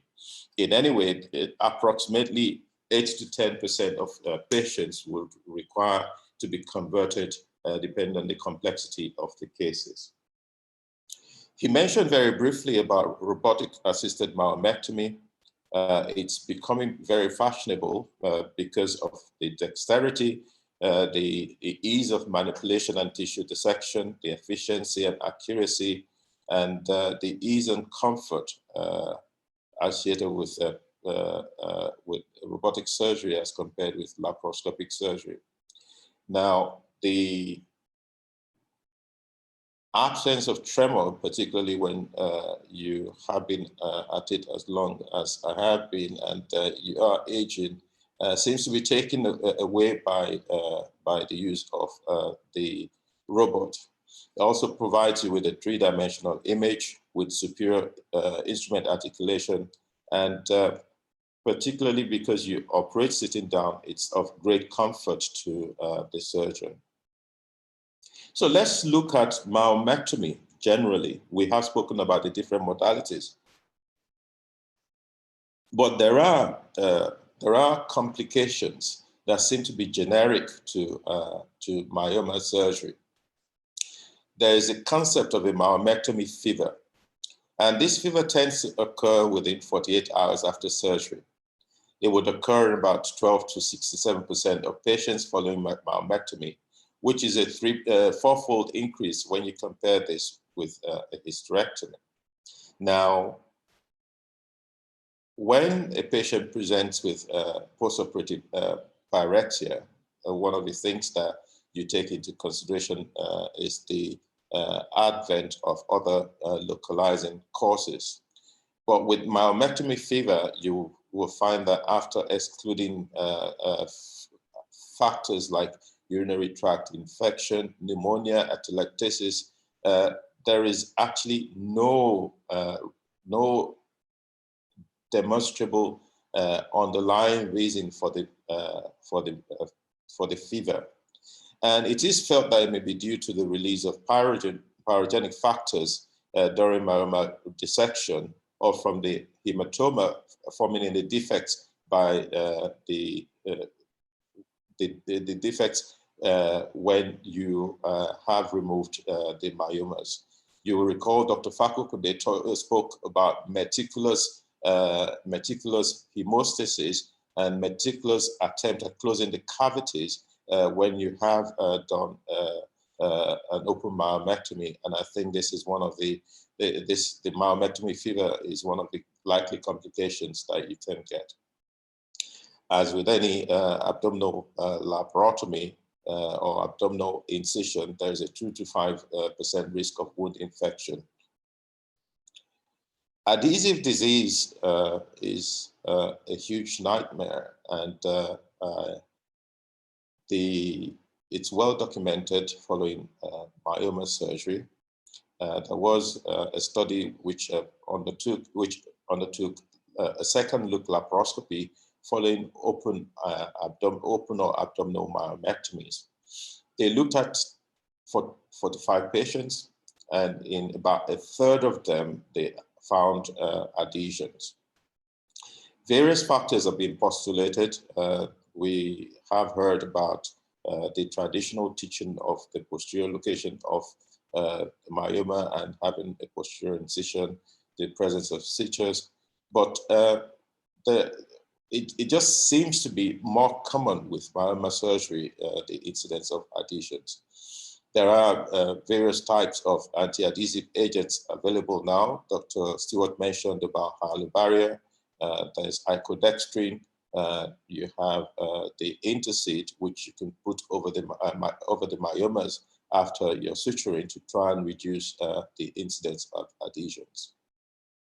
One must be very careful about the potential impact of the adhesions on the patient's fertility, particularly if you're doing concurrent adnexal surgery like ovarian cystectomy or tubal surgery in a patient who you have noted some peritubal disease because of the increased risk of adhesions. There's also the topical issue about what you do in a patient who's had a myomectomy who then subsequently becomes pregnant. There are reports of uterine rupture following pregnancy in a patient who has had a myomectomy. The postulated hypotheses include the weak myometrium after extensive electrocoagulation. There's also the concern about myometrial tissue injury during the course of a surgery. There have been reasons such as defective suturing and poor tissue approximation, all being purported to contribute to uterine rupture during pregnancy. Now, this increased risk is difficult to quantify. There are no studies that actually prospectively helps you to determine which patient is likely to rupture or not. I know that there is the concept or the broad concept of the fact that if you have not breached the cavity, you can allow these patients to undergo a trial of vaginal delivery. Many experts would have, however, advise that cesarean delivery is best as a conservative approach. Now, persistent or new myomas, Stuart mentioned a bit about earlier. Now, the question is, are they persistent or are they new myomas? And you find patients get a bit skeptical about this when you scan them a few months later and you say to them they still have the fibroids. They are not they're not uncommon. These are myomas that are detected after myomectomy. You could actually say that they're persistent or they're newly developed, and basically they persist if you've not removed them at the time of the index myomectomy, or they are new where if they have developed after the myomectomy. This does not mean that you should become eagle-eyed about your patients and arrange for them to have regular scans. There is no evidence to support a need for surveillance in post-myomectomy myomas unless they develop symptoms. We know that 5 to 10 years after myomectomy, you will have a recurrence of myomas, and 27 to 62% of patients will have this detected by ultrasound. If you remove a single as compared to multiple myomas, you are more likely, if you remove single, you're less likely to have a recurrence of myomas, and this is about 11%, as compared with 74% if you actually removed multiple myomas at the time of your surgery. Pregnancy seems to offer some benefit in that in patients who become pregnant after myomectomy, the incidence of recurrence tends to be lower. Nobody understands the rationale behind this, but it is believed that if women have subsequent pregnancies, the occurrence of new myomas or the resurgence of the old myomas that were not excised tend to be lower. The preoperative use, I know Stuart mentioned this earlier on, preoperative use of generate analogs tends to increase the risk of postoperative myomas. And the theoretical explanation could be that you have shrunken the fibroid seedlings so much that you did not see them at the time of surgery. So, laparoscopic or open myomectomy, which one? When we do a general overview. I looked at a meta-analysis that looked at 6 randomized controlled trials, including 576 patients. Laparoscopic myomectomy obviously offers faster recovery by day 15. There's reduced blood loss at the time of operation, pain, and fewer overall complications. And basically, it is believed that it is a better choice of surgery in the best hands. Note of caution, in the last decade, there has been an increased incidence of myomectomy complications. And this is attributable to the fact that women are leaving their childbearing up to a later age, which obviously makes for a later diagnosis of larger fibroids. Majority because they are living their reproductive career until late, they tend to present with more fertility issues, which leads to an increased incidence of diagnosing fibroids. The same thing also goes for the explanation that these older women tend to have multiple myomas. So you will, because of all of this, you will find that the myomectomy rates will be higher, and if the rates are higher, then the complications will be higher. With due respect to all my minimally invasive colleagues, the laparoscopic attempt or the laparoscopic approach to myomectomy is best left to clinicians who are well trained at performing this surgery. It is not like the routine laparoscopy performed. It requires a high degree of adeptness, requires a high degree of skill, and particularly with the use of musculation. So the growing numbers of people undergoing laparoscopic treatment of uterine fibroids has also led to increase in myomectomy complications. We cannot talk about fibroid surgery without talking about hysterectomy. Hysterectomy is a definitive treatment for fibroids. We know that 80% of hysterectomies are performed for benign conditions, and a third of those performed are usually for fibroids. So a lifetime risk of a woman having a hysterectomy for fibroids is roughly about 45%. In terms of short-term outcomes, they're very good, as with any abdominal laparotomy. However, there are specific complications that come with hysterectomy, and they include infections, injury to the genitourinary and gastrointestinal tract, hemorrhage, nerve injury, cough dehiscence, ovarian failure, low libido, and depression. Now, I'll conclude my slide by comparing hysterectomy versus hysterectomy bilateral salpingo-oophorectomy when done specifically for uterine fibroids. You will find that in some patients who are probably age 40 to 45, there's the debate as to whether you leave the ovaries or not. And it is believed that if there are no underlying concerns with the ovaries, they're best left rather than performing a bilateral salpingo, but performing a prophylactic bilateral salpingo-oophorectomy in this patient, because you will increase the risk to fractures. You will increase the multiple morbidity risks, particularly that of depression, hyperlipidemia, cardiac arrhythmias, arthritis, chronic obstructive pulmonary disease, and osteoporosis.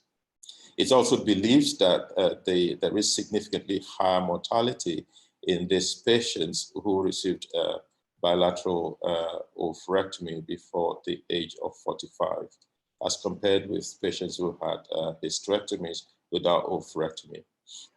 Nevertheless, when you perform hysterectomies on this patient, you must be mindful of the fact that the ovaries tend to die out a lot earlier, usually five years earlier, and this patient have mood disorders, usually starting from the third postoperative day, known as post-hysterectomy blues, and they are prone to cardiovascular morbidity as well. So in conclusion, uterine artery embolization is effective. there's the risk of reoperation, and obviously patients may suffer complications of incomplete infarction. Myomectomy is very commonly performed, and the long-term data are still needed to discuss the more longer-term prognosis and outcomes for these patients. There is a risk of repeat surgery in about a quarter of patients who have multiple fibroids as compared to those who have single fibroids. And pregnancy after myomectomy, as I said before, tends to be protective. When you compare abdominal myomectomy with laparoscopic myomectomy, the evidence is clear, particularly when you've chosen your patients properly. Laparoscopic myomectomy tends to be superior. Thank you very much.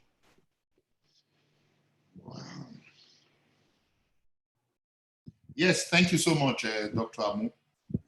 Beautiful presentation. We are not going to take any questions for now. So we're going to jump straight to the next presentation. And so it's my pleasure to invite Dr. Nino Lowo to talk to us about uterine artery embolization. Dr. Nino Lowo is a US-trained vascular and interventional radiologist based in Nigeria and Pennsylvania, USA.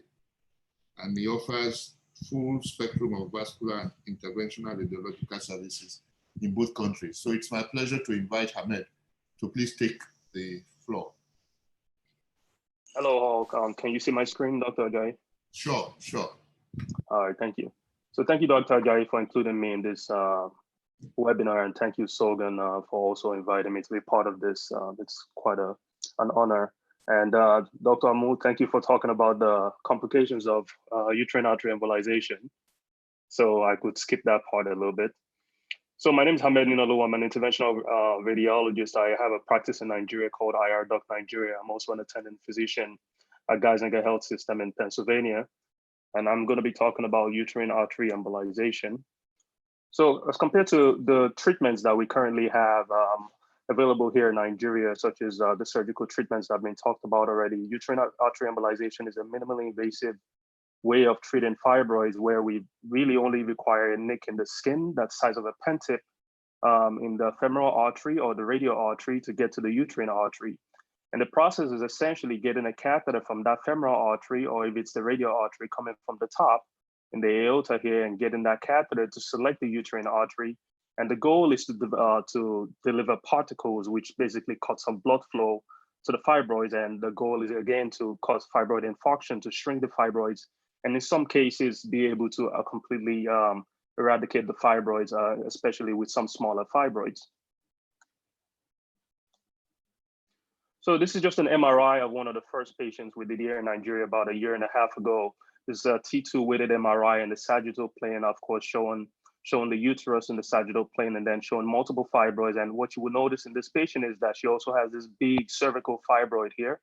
In the axial plane, you also see that she has multiple fibroids, and I'll come back to this patient a little bit later. So I'll talk about the process of uterine fibroid embolization and how we go about it first, and then we'll talk about some of the data. So we know for sure that when we do uterine fibroid embolization, the body, the uterus goes through a lot of inflammation and releases a lot of inflammatory markers and causes a lot of pain for the patients. So this is one of the most, the biggest complications patients talk about, which is post-embolization syndrome, which is pain after the procedure. So we've come up with a medication regimen to essentially prep the patient's body for the pain that it's expecting the day before the procedure. So the day before the procedure, we typically give patients a medication regimen that consists of omeprazole, naproxen, Benadryl, and Dulcolax, because we also know that we're going to be given a lot of stool softeners after the procedure, which typically causes constipation. We keep them MPO overnight and then bring them in for the procedure. The day of the procedure, we also give them that same medication regimen in the morning with a small sip of water. So uterine fibroid embolization is typically done with moderate sedation. We typically use midazolam and Versed, and this is typically done without an anesthesiologist. We typically use someone called a sedation nurse. So here in Nigeria, we did not have any trained sedation nurses, so we had to train some sedation nurses to perform this procedure with us. In some patients, we also had an hypogastric nerve block, and there, I typically don't do it for a lot of patients, but there are some patients that basically say, you know, I really want to do everything possible not to have a lot of pain. All patients that have an allergy to anti-inflammatory medicines, we add the hypogastric nerve block. And that's typically easily added to the procedure, because we know that once we put a catheter up and over the aorta, we know exactly where the hypogastric plexus would be in the body, and we could basically put a 21 gauge needle directly to where the hypogastric nerve plexus is, inject some contrast to make sure we're not in any vascular structures, and then inject bupivacaine and some steroids to decrease the pain. And that this significantly decreases pain in patients who undergo fibroid embolization. So I talked about the access before. We typically get access in the radial artery. This is the only access in the body, and this is the same access either in the radial artery or the femoral artery for the entire procedure. Again, the entire procedure is done under fluoroscopy and contrast injection. So we typically don't do an aortogram in all of our patients, but this is just an example showing an aortogram with a pigtail catheter just above the renal artery here. And when we inject the aorta, we see the common iliac arteries bilaterally, and it's very, very clear that there's a big artery here that goes medial in this patient. And we know for sure that that's the uterine artery because it has a classic appearance of tortuosity and an hypertrophied artery that goes medial on this side. It's quite big on this side, it's quite small, but it's this squiggly artery here. What we do next is use a catheter to target that artery so that when we actually are in the uterine artery, there's nothing else that's opacified in the body, and then we inject that uterine artery. When that uterine artery is injected, here are the fibroids in this patient. This is one here, this is another, and what you see here is that this fibroid is only about half of this fibroid is being opacified because the other side of this fibroid is being supplied by the left uterine artery in this case.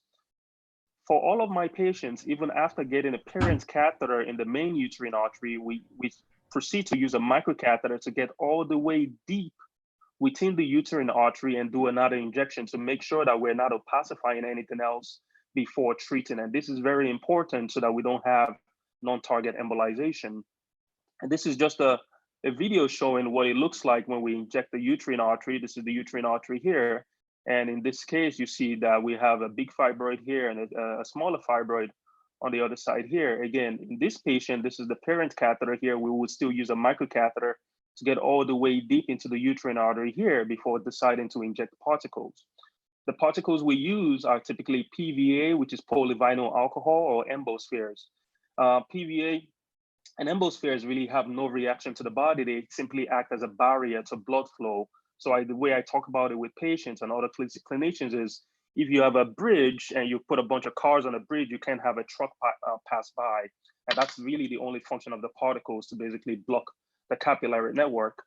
And this is just an animation showing a microcatheter in front of deep into the uterine artery. And when we start to inject these particles, these are the small particles, those embospheres. And when we're done, the goal is to essentially have the particles completely fill the capillary network of the fibroids so that we could have fibroid infarction. Once we treat the patients post-discharge, we typically send them home with analgesics, anti-inflammatory medicines, and antipyretic medicines, because we know that one of the biggest complications we have is post-embolization syndrome. Some patients also exhibit nausea and vomiting, so we make sure we send them home with an antiemetic, a stool softener. We typically follow all of our patients up about 2 weeks and 3 months post-treatment to see how they're doing. So what are the results of fibroid embolization? This has already been talked about. So the success rate of improving symptoms such as bleeding and pain from uterine fibroids is typically about 85 to 95%. One thing I do stress with a lot of patients are patients that come see us with bulk symptoms from fibroids, which is from the mass effect of the fibroids. And we typically stress that we could typically only reduce that bulk volume of the fibroids about 50 to 70% at about 3 to 6 months, which has been demonstrated by MRI and multiple studies. So this is just the same patient that I showed you earlier at the beginning of the talk. And as you see, the uterus comes up here with multiple fibroids. This is the same patient 4 months later. This is a very, very dramatic result in this patient, as you see that all of the fibroids that we see here are no longer here. I would, however, show you another projection in the coronal plane on the same patient. You see that this large fibroid, there's a fibroid here, there's a fibroid here. What has happened is we don't see these two fibroids anymore, even if when we scroll through the MRI, but this fibroid here is turned into this small fibroid here, which has some cystic degeneration. So there's significant decrease in size. And I typically show all of my patients these pictures to let them know, to let them understand that we might not completely eradicate all of their fibroids, but at least they would have symptom control. So again, the possible complications that have been talked about by Dr. Amu already, post-embolization syndrome, we typically see this in a lot of patients. Some patients tolerate it very well. You go to the room the morning after, or even a few hours after fibroid embolization. On some patients, they're doing very well. They have no pain. They're basically working on their computer, and you go into the room on some patients, and they're in a significant amount of pain. Complications such as bleeding at the access site is very rare. We use ultrasound typically to get into the radial artery or the common femoral artery. Endometrial infection is also very rare. Amenorrhea is also very rare. The things talked about before, like vaginal discharge, fibroid shed, and expulsion, you could see in about 15 to 20% of patients. And again, this depends on the location of the fibroids. Not all of our patients do get MRI, but from the ultrasound, we could see that some patients have submucosal fibroids and at a higher risk of getting the shedding symptoms, and we typically counsel them for that before uterine fibroid embolization. The chances that you will get a complication from a uterine fibroid embolization, as far as in the immediate period after uterine fibroid embolization, or up to 3 months after uterine artery embolization, is less than 0.5%. And I don't mean the chance of getting a hysterectomy due to recurrence of symptoms. I mean due to a complication secondary to uterine fibroid embolization. So Dr. Amu also talked about a hopeful study earlier, which was done in 2007, which compared uterine fibroid embolization to a hysterectomy, and they had about 459 women in the hysterectomy arm and 649 women in the UAE arm. And we knew from the study that there were fewer complications in the UAE arm versus the hysterectomy arm. For sure, a lot of more patients reported relief of their symptoms in the hysterectomy arm, which makes sense because you're completely removing the fibroids, 95 versus 85% hysterectomy versus UAE. But only 85% of patients would recommend a hysterectomy to their friends versus a 91% that would recommend a UAE to their friends with this study. And the conclusions were that UAE had fewer complications. But one question that I do get asked a lot, even by physicians and by patients alike, is the correlation between doing a uterine fibroid embolization, a myomectomy, and fertility. And the real answer is we still have a lot of these questions, and we don't know the answer to a lot of these questions. But one study that a lot of my gynecology colleagues refer to is the study by Mara et al. In 2008, which used fertility as a secondary endpoint in comparing UAE to myomectomy. And the primary endpoint, they did show that there were no significant differences between the two groups comparing myomectomy to UAE in technical success rate, symptomatic effectiveness, FSH levels, number of reinterventions, or fibroid recurrence or growth, or complication rates. However, when they looked at the women who wanted to conceive after UAE or myomectomy, 40 women in the myomectomy group versus 26 women in the UAE group wanted to conceive. And they saw a lot more pregnancies in the myomectomy group with 33 pregnancies, 19 labors, and fewer abortions in the myomectomy group. In the UAE group, they only had 17 pregnancies, 5 labors, but then 9 abortions. So the conclusion of this paper at that time was that, you know, they concluded that UAE was definitely less invasive than myomectomy, but was still symptomatically effective as myomectomy. But myomectomy appeared to be superior when it came to reproductive outcomes in the first 2 years compared to UAE. And this is the paper, as I said, that's been referred to by a lot of our colleagues. In 2013, the Royal College of Obstetricians and Gynaecology also talked about this paper. But the conclusion from their review was that it was impossible to draw from conclusions from such sparse data, and at that time also said that the evidence of the benefits myomectomy on fertility, the evidence was weak for myomectomy and entirely lacking for UAE, and that we needed more trials to look at this. There was a paper in 2013 by Mohan et al. That looked at 21 studies, looked at 34 studies, but 21 studies in the final analysis, looking at the pregnancy rates after uterine fibroid embolization. And what they found on this paper was that the cumulative pregnancy rate from pooled analysis was about 58.6%, with a mean average age of women trying to get pregnant at 35.9 years. And this rate was comparable to the age-adjusted pregnancy rates in the general population. The miscarriage rate of 28% was also comparable to the general population, and the preterm delivery rate of 7.3% was also comparable to the general population. We did have, in 2017, which is more recent, was a paper that looked at the spontaneous pregnancy rates with live birth after conventional versus partial uterine fibroid embolization. Because it was hypothesized that there was a decreased pregnancy rate after uterine embolization, what they did in this paper was basically divided the women into two groups. And some women got something called partial embolization. And what that meant was they weren't embolizing from the main uterine artery. They were getting deep to the arteries feeding the specific fibroids to embolize those other than embolizing the main uterine artery. There was a cohort of 359 women. Some of them had uterine fibroids, and a lot of them also had, some of them also had adenomyosis. And the common theme with these patients was that they were unable to conceive. The median follow-up period was about 6 to 9 months. So as I said before, they divided the patients into two groups. 160 patients that had partial embolization. And again, this was done intentionally to preserve fertility. And what they saw was really there was no difference in pregnancy rates between the women that had partial embolization versus the women that had full embolization.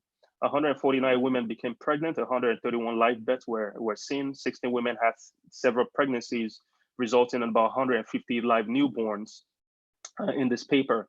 For 85.5% of the women who got pregnant, it was their first pregnancy. And the 1 and 2 year rates of successful pregnancy was seen about 29.5% and 40% respectively. So again, this is a question that we continue to have as regarding UFI and pregnancy and what are the effects of UFI and pregnancy. And quite honestly, the data is still not very clear as to what the effect of UFI on pregnancy are. So right now, what we do is we make sure we counsel our patients effectively, and also make sure that we know that we're evaluating every patient and making decisions with both gynecology and fertility doctors to come up with solutions for patients. This is one such patient that we saw at some point with a big submucosal fibroid, and I've seen at least 6 or 7 of these patients in the last 6 months that have shown up and sought treatment with uterine fibroid embolization. And in these patients, I've typically sent them for hysteroscopic removal of their fibroids. Thank you.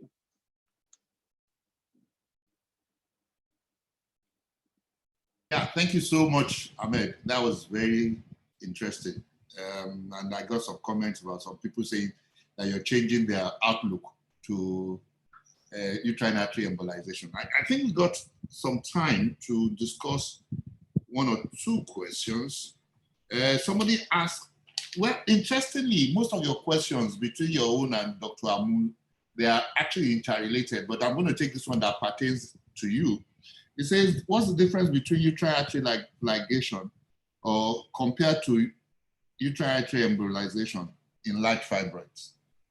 So really no one does uterine artery ligation anymore, or someone could correct me. So uterine fibroid embolization, the advantage of uterine fibroid embolization compared to ligation is, with ligation, all you're doing is ligating the main uterine artery. And as somebody talked about earlier, there's a lot of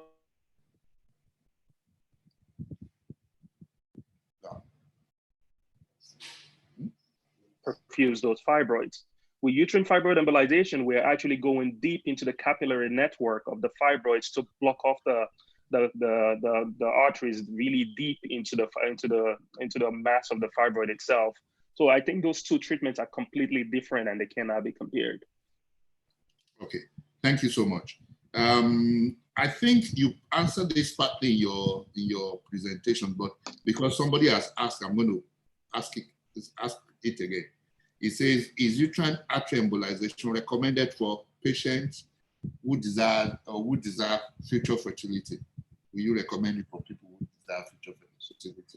So again, I don't think there's a black and white answer to this question. And as we see, we've had multiple women that have had uterine fibroid embolization and have gone on to have future and successful pregnancies, which is why you have to take every woman's case differently and basically counsel them appropriately, as to show them the data and let them know that there has been concerns in the past with increased miscarriage rates in some women, but then we're starting to get data that shows that, you know, the adjusted pregnancy rates for women, depending on the age, are the same, whether they have uterine fibroid embolization or not. And we're also having data showing that women that could not get pregnant before after uterine fibroid embolization do get pregnant at about 29.5% at 1 year and 40% at 2 years. So again, this is a question we continue to ask, and every patient just has to be counseled appropriately. It's not a black or white question. Okay, I'll just give you a last question and so that we can. This says, thanks for the presentation, Dr. Ninalowo. What do you normally do about the residual fibroid after embolization? So if there is residual fibroids after embolization, we do nothing, just like myomectomy. As you know, when you have multiple fibroids with myomectomy, you go in and you take out as many fibroids as possible. The aim is not to completely remove all of the fibroids at all times. So if we do have residual fibroids, most of the residual fibroids are typically basically scar tissue that's basically clamped down with the big fibroids shrinking down to a certain size. So we typically leave them in and do nothing about them. Thank you so very much. The other questions I think we handled during the time for questions. So thank you so much, Dr. Ninalowo. Thank you. Yeah, so I'm going to introduce the next speaker who is talking about HIFU. And is no other person than Dr. Raymond Setson, who is a consultant obstetrician gynecologist at the Krisani Baragna Academic Hospital in Soweto, South Africa. He's the head of the HIFU unit in the hospital, and will be taking us through what he does best. He talks about HIFU. So Raymond, it's over to you. Okay, good afternoon, everybody. Dr. Ajayi, a big thank you to you and SOGON for inviting me to participate in this amazing webinar. I'm going to be talking about HIFU, something which is not known by many gynecologists, but hopefully will enlighten you today. If we look at the traditional treatment of fibroids over the years, most of the treatment has been invasive, which has involved a laparotomy where either a hysterectomy or a myomectomy was done. As you know, with medicine now, everything is going more towards minimally and non-invasive procedures. With the development of endoscopic procedures like laparoscopy, hysteroscopy, we came up with minimally invasive procedures to treat fibroids, including uterine artery embolization. And now we come up with a totally non-invasive procedure, which is based on ultrasound imaging, and this is HIFU. HIFU has been around for about 20 years, and it's practiced now in 26 countries around the world. To explain to you the principles of HIFU treatment, what happens is you get high-intensity ultrasound waves, which are produced by a concave transducer. And because it's concave, it converges all the ultrasound waves to a point, which is known as the focal point, which is about 12 centimeters from the Raymond, yeah. Raymond, you have not shared your slides. Are they not showing? Yet now. Okay, let's have a look.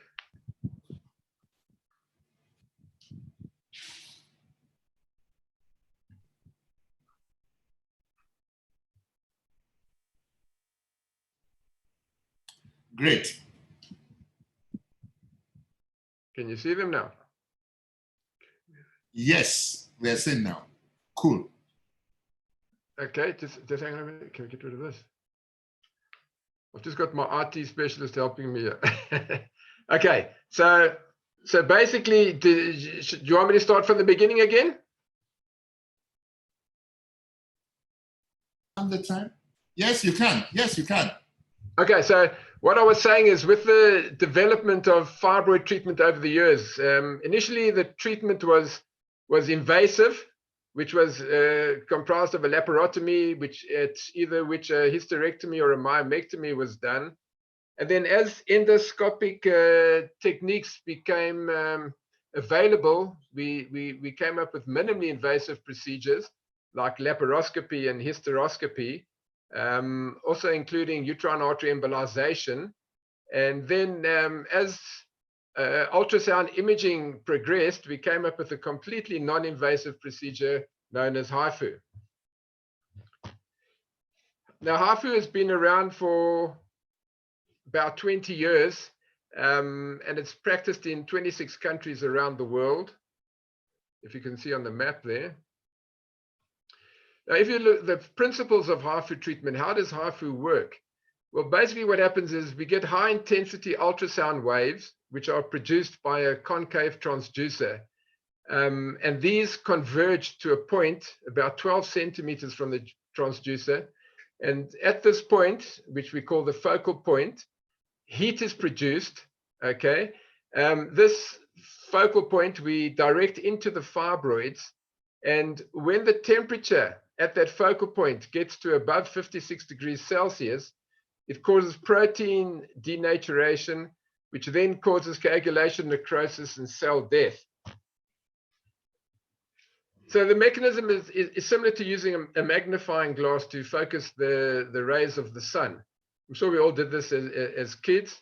You take a magnifying glass and you hold it above a piece of paper, and at the focal point where all the waves converge, you're going to get heat, which is going to cause the paper to burn.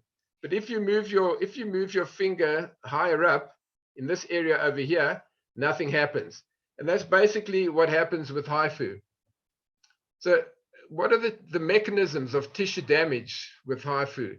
Well, the first one is conversion of the mechanical energy, which is the ultrasound waves, into thermal energy heat. And as we said before, this will cause immediate thermal toxicity once the temperature goes above 56 degrees Celsius. The other process by which we get tissue damage is something called inertial cavitation.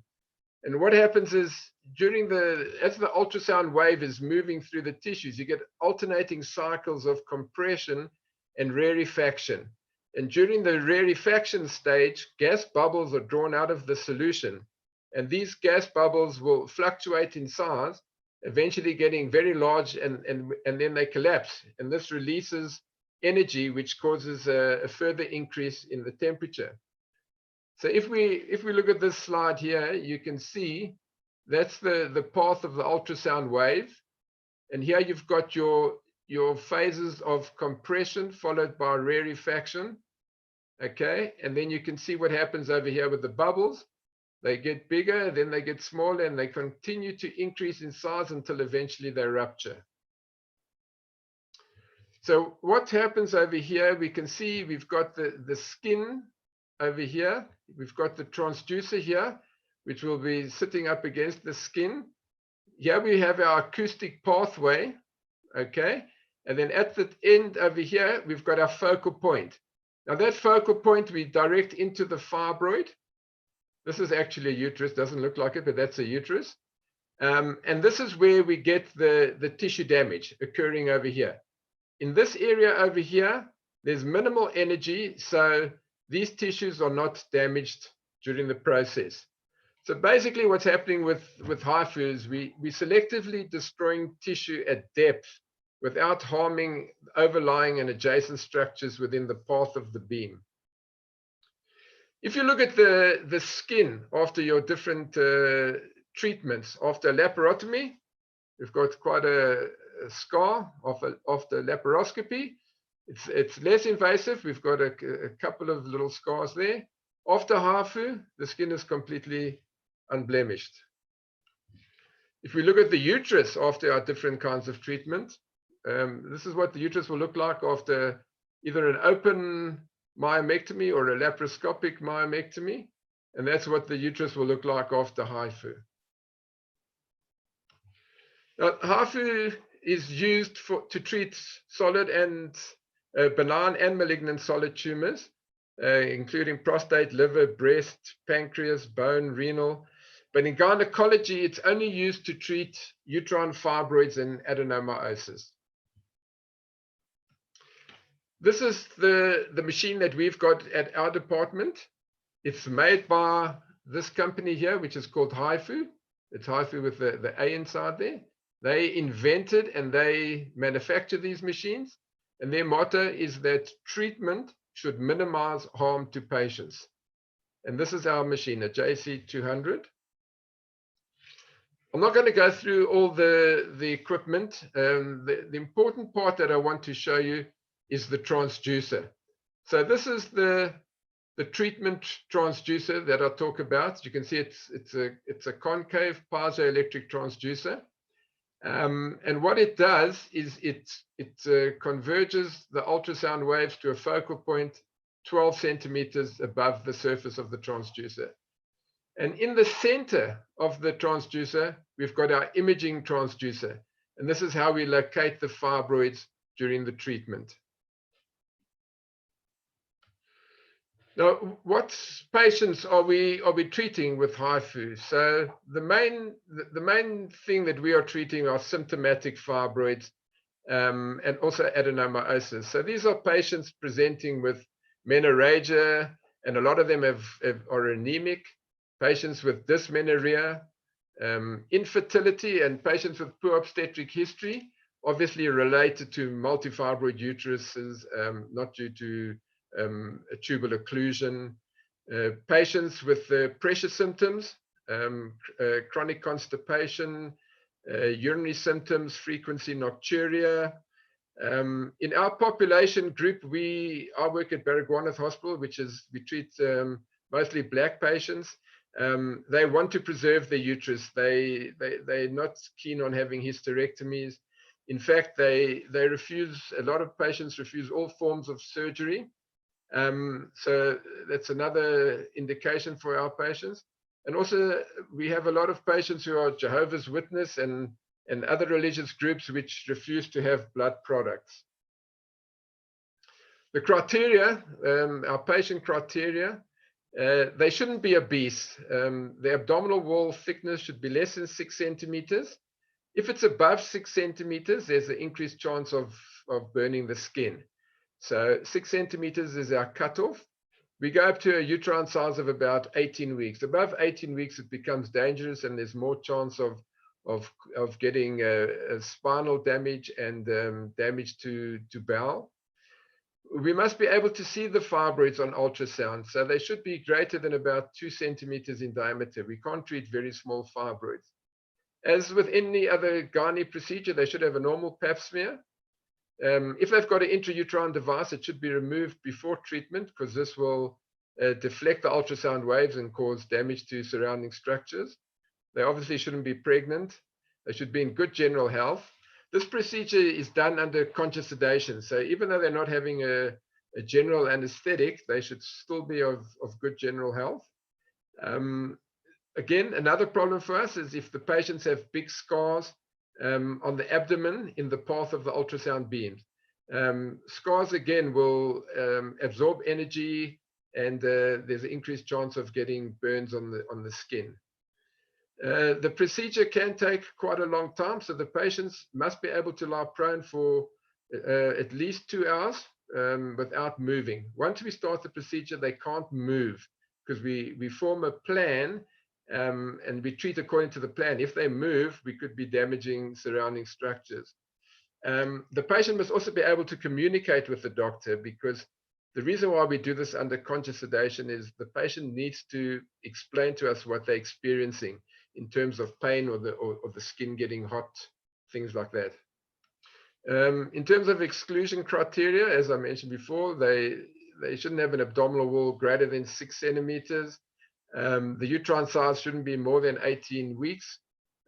Big abdominal wall scars And obviously, if the patient's got multiple fibroids, 8, 9, 10 fibroids, again, we're not going to be able to treat this. It's going to take too long. This is some of the patients that we see, obesity and very ugly scars. A patient like this would definitely develop second or third degree skin burns if we try to treat her. Which fibroids don't we treat? Obviously, we can't treat all fibroids. So what we do is we do T2 weighted MRI on all our patients. If they have got type 3 or hyperintense fibroids, which means they're very vascular, these patients, we're not going to get a good result because we rely on heat building up in the fibroid. So if the fibroid is very vascular, the heat is going to be dissipated by the increased vascularity. So they're not good candidates for HIFU.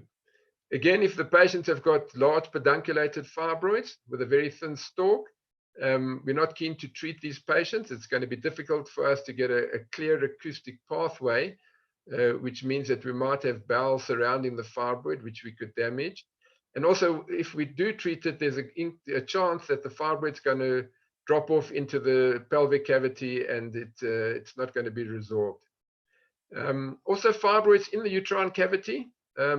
Most of our patients are desiring fertility, so we don't want to treat fibroids in the cavity because there's a very good chance we're going to land up damaging the endometrial lining.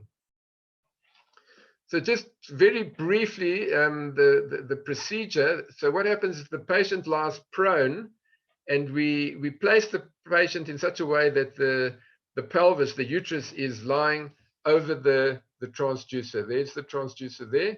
So the uterus is lying over the transducer.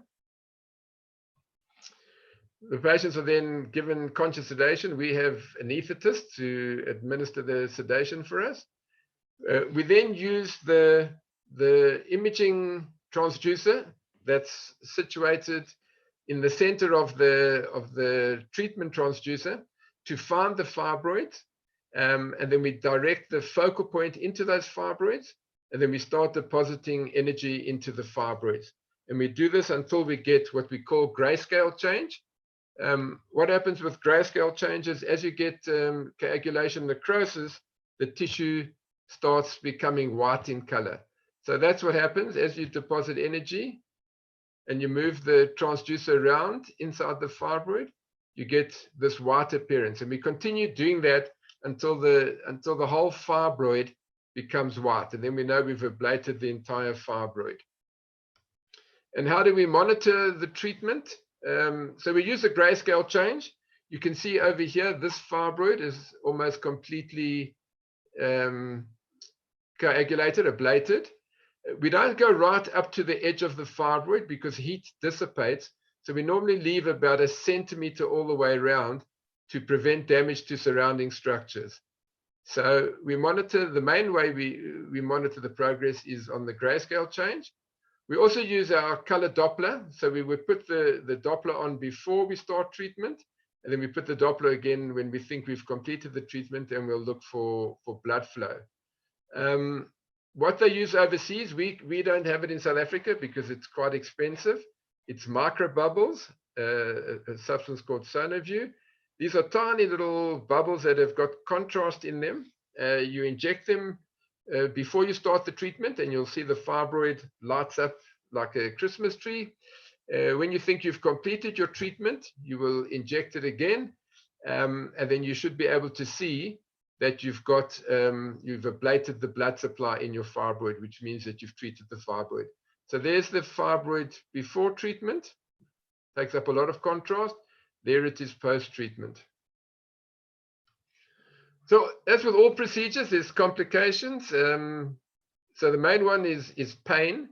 And that's why the patients are under conscious sedation. They need to tell us where they are experiencing the pain. Now, this pain is usually transient. It's very short-lived and it's mild. So while we're treating, the patient will tell us that they've got treatment, low abdominal pain. Now, that is normal because we're creating ischemia in the fibroid. So they'll tell us they're getting pain in the abdomen. Again, pain in the back and the buttocks is normal. We're not worried about that. If they complain of pain in the legs, that's dangerous because we can land up, if we continue treating them, we'll land up with nerve damage, permanent nerve damage and a foot drop. So the patients, that's why they're awake. They tell us exactly where the pain is and we know how to manage it thereafter. Skin toxicity is another problem. So the patients can tell you that they're feeling increased heat on the skin. If they were asleep and they weren't able to tell us that the skin's getting hot, we would land up with skin burns. But because they're awake, they'll tell us the skin is getting hot, and then we'll take certain maneuvers. If you've got bowel in front of the uterus, you need to make sure that you get it out of the way. We have certain maneuvers to get bowel out of the way. We can't go through bowel. Anything that's got air in it is a problem.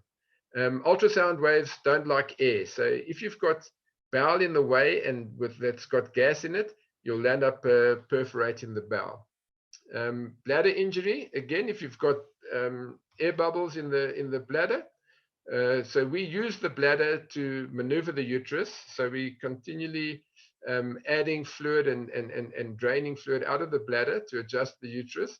If you get air bubbles into the bladder, again, you can get damage to the bladder. You can end up with a VVF. And as I mentioned before, endometrial damage, if you come too close to the endometrial lining with an Asherman syndrome, and as we said, nerve injury. So what are the advantages of HIFU? Well, it's a day procedure. In places like China, the patients will come in the morning, have the procedure, go home the same day. At our hospital, due to patients not having transport and that kind of thing, we normally keep them overnight. The procedure is completely non-invasive, so we have uterine sparing.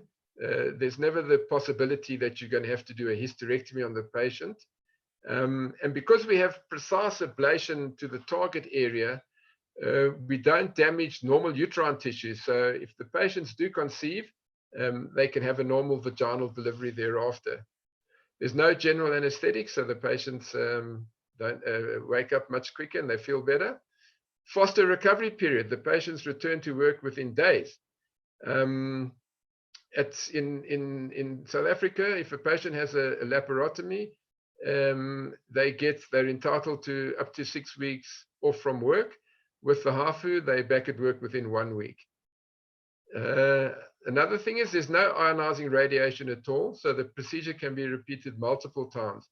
So if we've got, say, a patient with 7 or 8 fibroids, we may treat 3 or 4 at one sitting and then bring them back in 3 to 6 months' time and treat the remaining fibroids. Or if it was a very big fibroid and we couldn't treat the whole thing adequately at the first sitting, we can repeat the treatment again. And because it's so targeted, the treatment, we have no damage to the ovaries. It's cost effective, decreased hospital stay. Again, there's no necessity for blood transfusions. There's no bleeding during this procedure. So there's no blood transfusions, which are costly and a precious commodity. In South Africa, we have a big HIV problem. So there's no worry about HIV transmission to healthcare workers.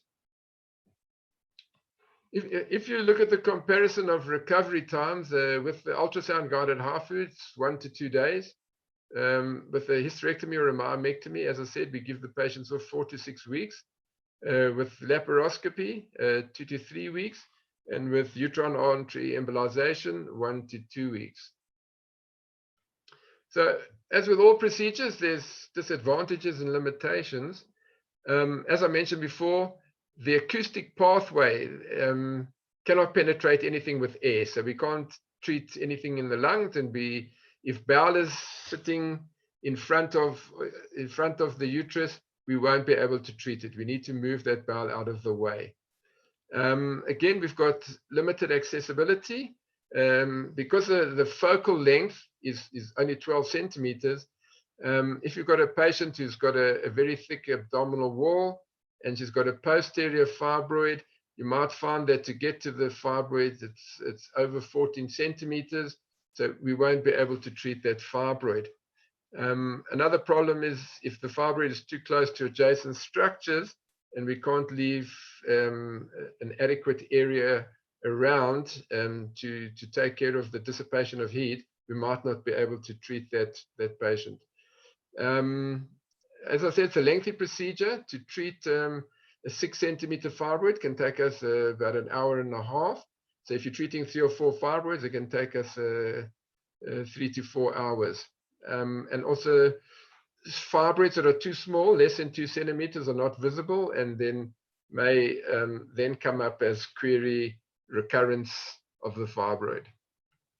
Factors affecting recurrence of fibroids. If the fibroid is greater than 6 centimeters in diameter, there's a good chance that this fibroid might not be treated adequately. Then it might recur. Again, if they're very vascular, it makes the treatment difficult. When we treat the fibroid, we need to get more than 60% ablation of that fibroid. So if you've got less than 60%, we call it the non-perfused volume, then there's a chance that this fibroid can recur. And also, posterior wall location in a big patient is also going to be more difficult to treat. Just want to share with you some of our results from South Africa. To date, we've treated 460 patients. All the patients have been Black patients. Average age the mean age is 31. The mean weight 79 kilograms, and the mean abdominal wall thickness of 49 millimeters. Most of the fibroids have been anterior, intramural, and on MRI T2 signal intensity, the majority have been hyperintense or with minimal vascularity. Symptoms that our patients present with: dysmenorrhea 73%, menorrhagia 71%, anemia. We have a large number of patients that come in with HBs below 12, 68%.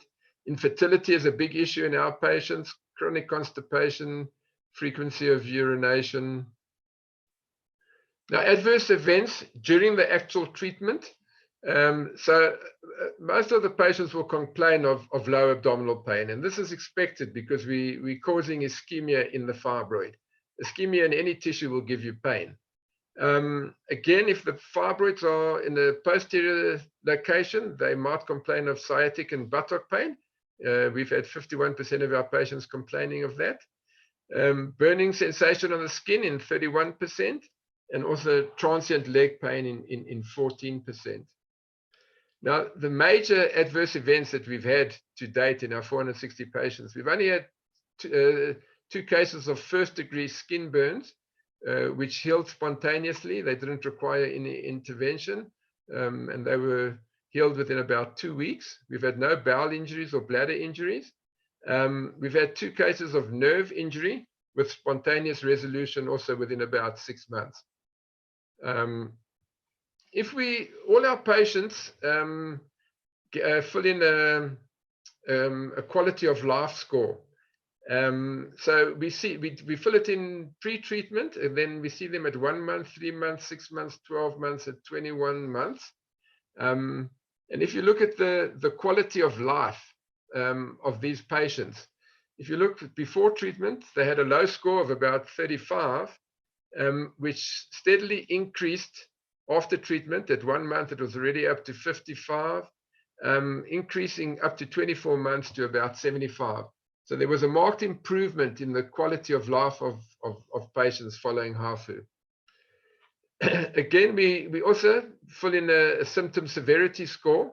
And if you look before treatment, they got marked symptoms just below 60, a score of below 60, which again also steadily decreases. And at 24 months, it's down to below 20. So they have marked improvement in their symptoms. When you look at the shrinkage rate, at 1 month, we're on average seeing about a 31% shrinkage, which goes up to, at 12 months, to 73%. In terms of fertility successes, to date, we've had 16 cases. 8 patients at the moment are currently pregnant.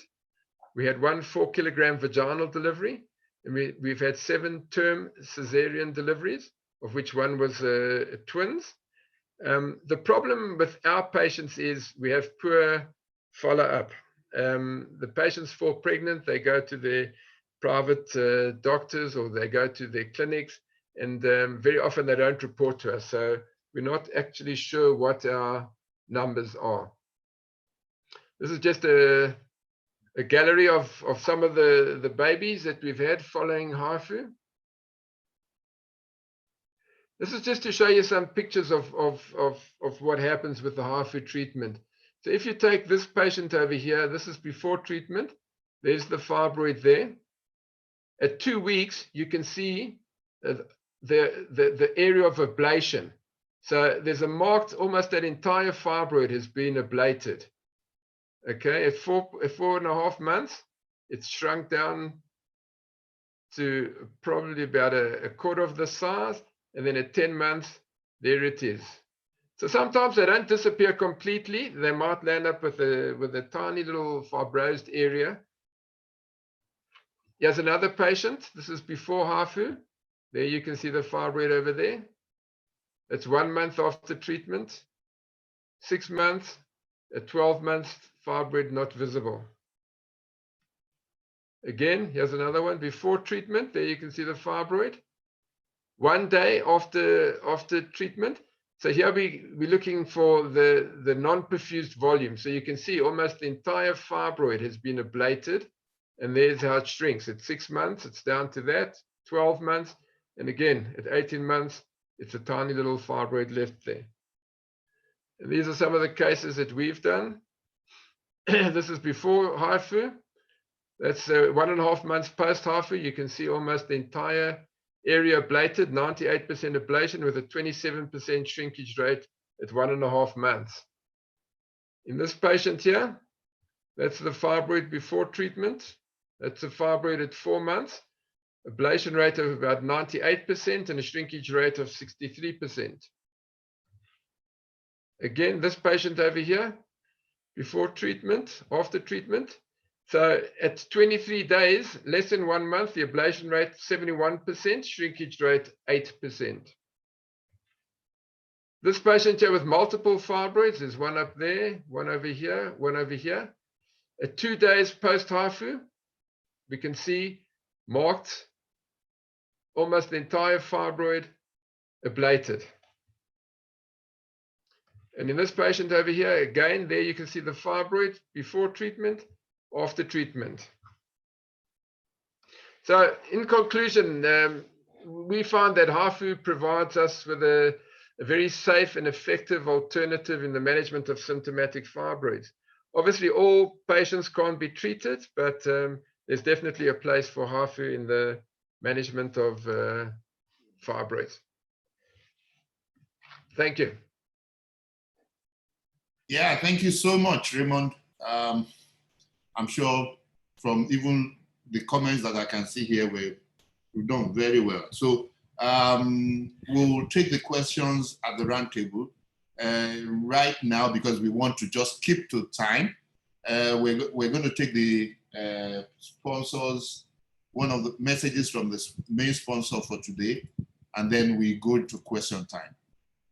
This is from HIFU in China. The HIFU knife, applied with FUS-focused ultrasound tumor therapeutic system, allows in vitro ultrasound to enter the body and focus on the lesion, killing only the tumor without destroying any healthy tissue. It doesn't cause a wound or the loss of blood, and patients usually make a quick recovery after treatment. So how, by a few clicks of the mouse, does a doctor finish the treatment? As an example, let's see how the treatment of uterine fibroids is accomplished in 5 simple steps. Step 1. Locate the fibroids. Unlike a laparoscope, which via hands-on operation reaches and views the fibroids, the HIFU knife uses B-scan ultrasonography to find the fibroids, including those a mere 1 or 2 centimeters in diameter. Now B-scan probe starts to move from the left side of the womb. Good! The left border of the fibroid is shown. Then we record its coordinate, +30. Then move the probe to detect the fibroid's right border and record its coordinate, -20. That's how we find a 5 centimeter fibroid and determine its position. Step 2. Make a treatment plan. A computer will help us plan out how to kill a 5 centimeter fibroid. This process is like cutting a potato in slices, except that it's done via a computer. Step 3. Contrast-enhanced ultrasound.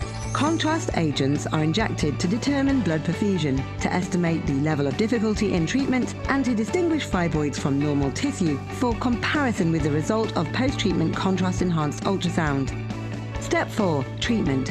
Wait a minute before pulling the trigger. We need to make sure of 4 things. The proper condition of the patient, a safe acoustic pathway for ultrasound free of intestines, a safe water level and temperature. Focus the point of the HIFU knife aimed right at the target. Done. Now we can begin the treatment. Choose an appropriate degree of treatment, i.e. degree of thermal power, and destroy the fibroid slice by slice according to the treatment plan we made in step 2. Now that the fibroid has been killed, all the patient needs is a few painkillers as well as some music and movies. And there's no need to worry about B-scan ultrasonography images because our product is equipped with both 3D magnetic resonance imaging and B-scan ultrasonography to achieve precise positioning and treatment. Step 5. Second time contrast-enhanced ultrasound. Apply the contrast agents once again and we will find that the place where the fibroid once existed is no longer highlighted, which means the fibroid has been totally eradicated. That's the end of a successful operation. Isn't it easy and lovely without all the tiring procedures? Even though curing diseases is our duty, we do deserve a pat on the back from time to time. After the operation, nurse the uterus for 2 hours by cooling it down. Then the patient can begin having water, food and moving around. She will be able to return to work in 3 days. The residual fibroid will be cleared by the immune system. The patient will be able to get pregnant 3 months after the operation. The HIFU knife means hope for patients and is an important option for doctors. To learn more about the HIFU knife training program, please follow us on our official WeChat account.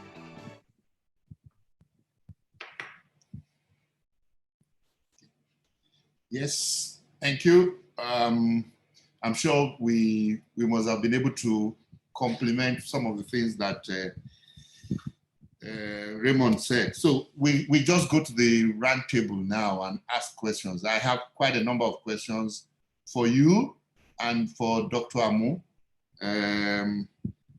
Maybe I start from you, Raymond. Somebody says, what's the possibility of getting samples for histology when you do HIFU? No, we don't get samples. It's non-invasive. There's no cutting. What we're basically doing is we're ablating the fibroid using the heat. So unfortunately, you don't get histology, and that's why we're not keen to do patients over the age of 50. Because we're worried about leiomyosarcomas. But no, there's no histology. Okay.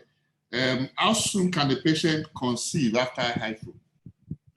So most of the literature says you should wait about 6 months for the majority of the necrotic fibroid to be resolved. Thereafter, you can conceive. Good, thank you. Now, somebody said you have done 450 patients over how many years? What he's saying is that what is the learning curve of HIFU? So we've done it over 4 years, and that's only because we only have limited time on the machine. So we're only using it 3 days a week. So yeah, we're only doing 1 a day. Okay. But the learning curve is quite long. It's quite a difficult procedure to get the hang of it.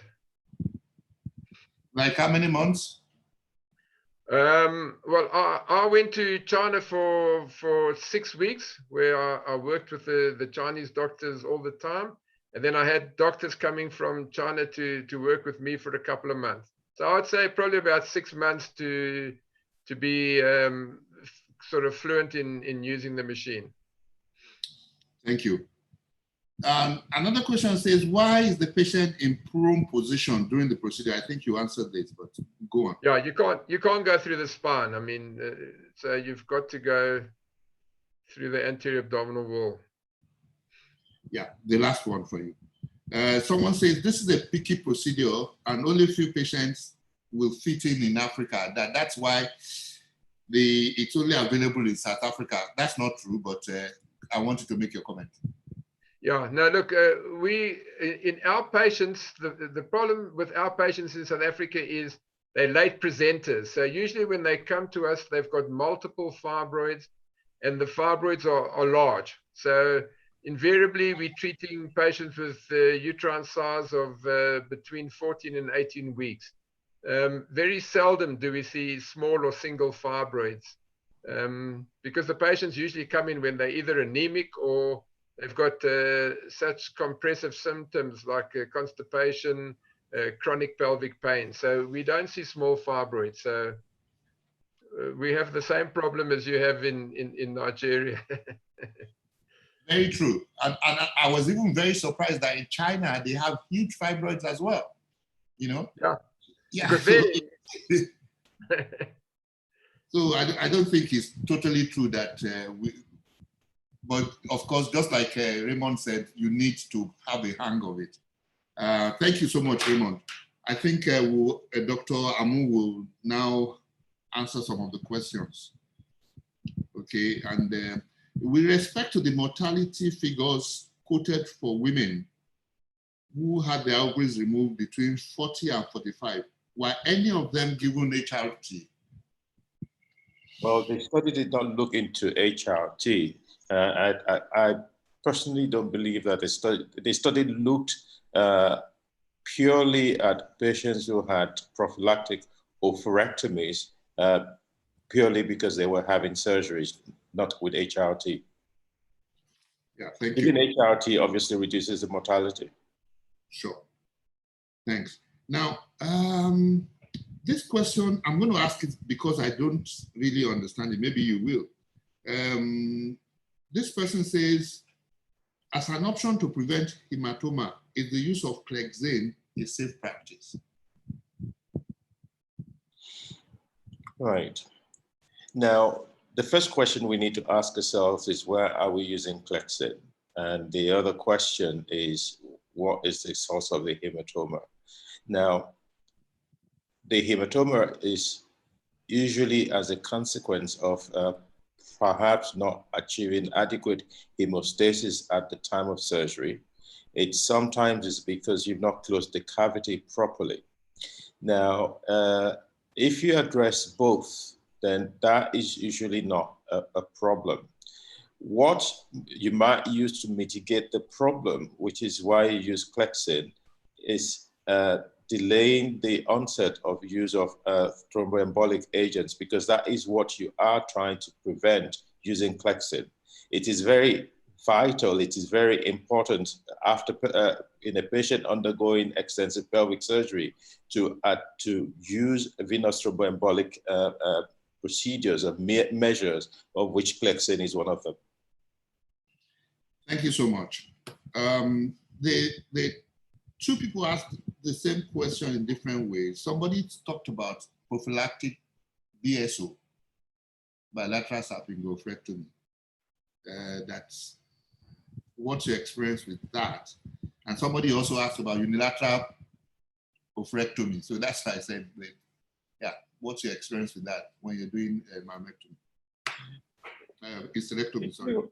If you look at the available evidence and the available practice, the rationale behind offering prophylactic oophorectomy, either unilateral or bilateral, is the fact that it's probably going to become a defunct organ, which is still prone to pathology. However, if you think about the pathology, the most sinister of the pathologies is the risk of ovarian cancer. You will need to sacrifice 500 ovaries to save one ovarian cancer. So it is not advisable in a patient, particularly who is less than 46, for you to embark on prophylactic oophorectomy, either unilateral or bilateral. Thank you so much. Dr. Nina Lowo, this is for you. It says, can we do embolization as a day case? Yes, actually, in America, interestingly, I send a lot of my patients home right after about 2 hours after embolization, especially when we do it through the radial artery. And in those settings, when women are in acute pain, it's easy for them to go to the emergency room or come back to the hospital. But what I found out in Nigeria is it's not so easy to get people back when they're in pain, that cannot be controlled by oral medicine. So all of our patients here, we keep overnight and we send home usually by 8 a.m. the next morning. Thank you so much. This is for Stewart. Is misoprostol useful in subserous fibroids?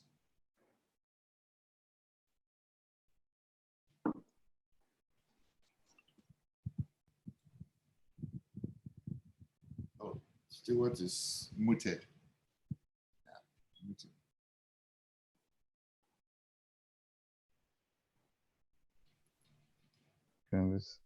The answer is yes, it does help with subserous fibroids. The mechanism of action of misoprostol is uterine contractility.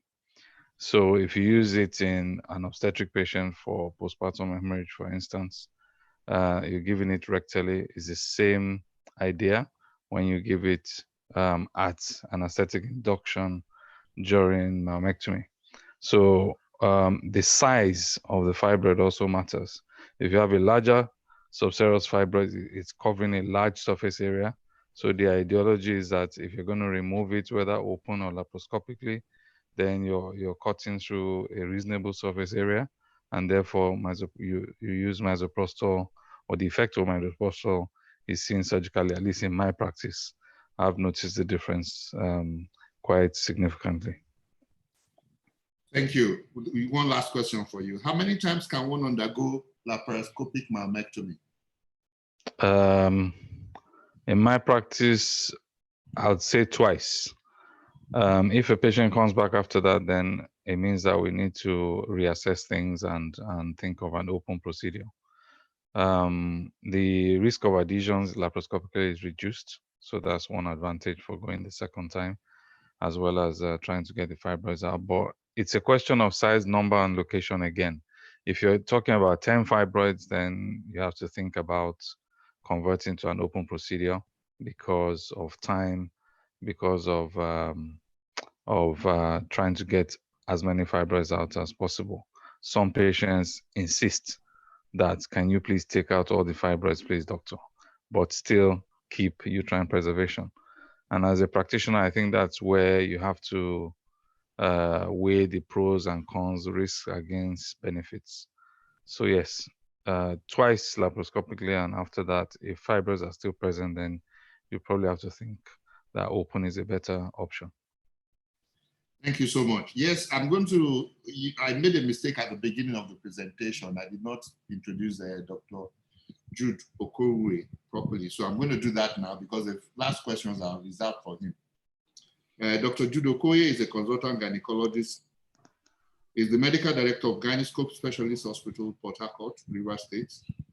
He's also the head of department and director of minimal access surgery unit of Madonna University Teaching Hospital. He serves as the West African representative at the Global Congress on Hysteroscopic and has published many papers.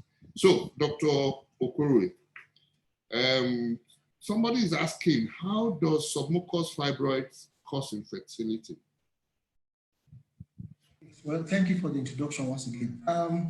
It's well known that submucous fibroids can cause infertility, and surely we don't expect subserous fibroids to cause infertility. However, there's still speculation and debates about the role of intramural fibroids. For the submucous fibroids, they tend to affect many ways. We're not precisely sure, but there are so many theories. One is it affects the normal contractility from the static movement and moves of the cervix towards the front of that aids movement of sperm, so fertilization. Two, there's belief that maybe the fibroids also have some mechanical effect of reducing the surface area available for implantation of the embryo. Also, there's a risk, there's a genetic factor. There's this OXA1 gene.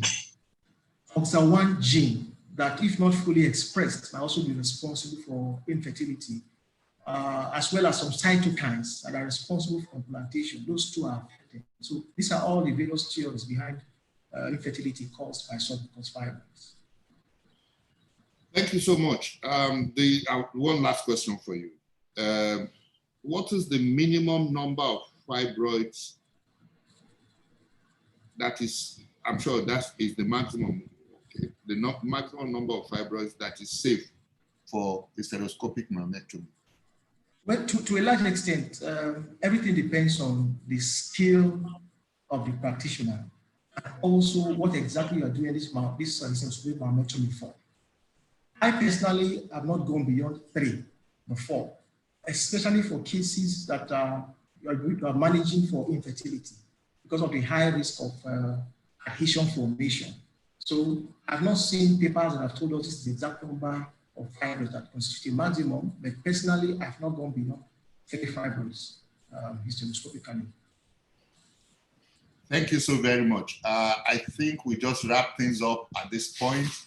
You can't believe it, we'll be here for 3 hours. So I'm going to ask the president just to give us 1 or 2 words, very short, and then we're just rounding up. Is the president?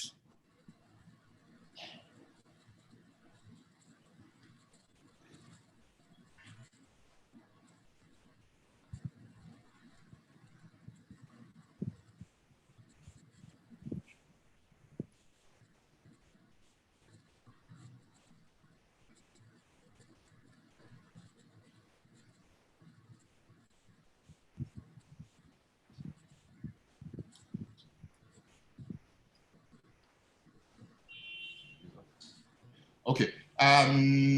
Well, I'm sure maybe he has gone to do 1 or 2 things.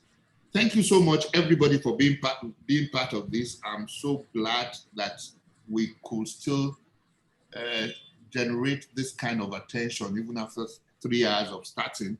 I'm sure. Oh, President is here.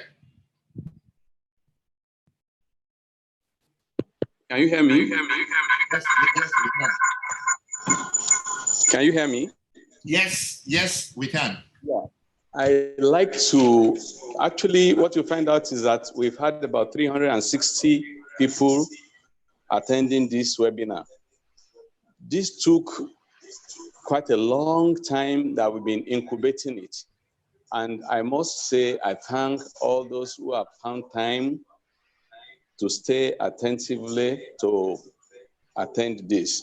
You recognize the fact that it's been very beneficial to all of us. This is one of the take-homes we've got from the COVID-19 thing, because we would have been thinking of assembling all these faculty just to be able to do justice. Wherever you are, whatever you do, it's important that uterine fibroids impacts our practice. And so I like to appreciate what the panelists have been able to do for us today. Dr. Jude Okore, Dr. Stewart Disu, my Secretary General actually trembles anytime he says my friend Stewart Disu, Chris Amaku. Dr. Amu, it's been wonderful. Dr. Nina Lowo, Dr. Raymond Setsin, and of course from last week, Dr. Fako Kunde, Dr. Yutuka Osuga, and Dr. Victor Ajayi. It's been marvelous, and we are very, very grateful. By the way, Dr. Abayomi Ajayi, the chairman of the SOGON Continuing Professional Development Committee, you've done wonderfully well, and I'm sure most members and most attendees will bear witness to how much we've been able to achieve with this. And of course, we thank all our sponsors who have made this possible. We are indeed very grateful. I should say you should stay tuned, because Dr. Ajayi has promised that we have other issues to contend with. Thank you very much.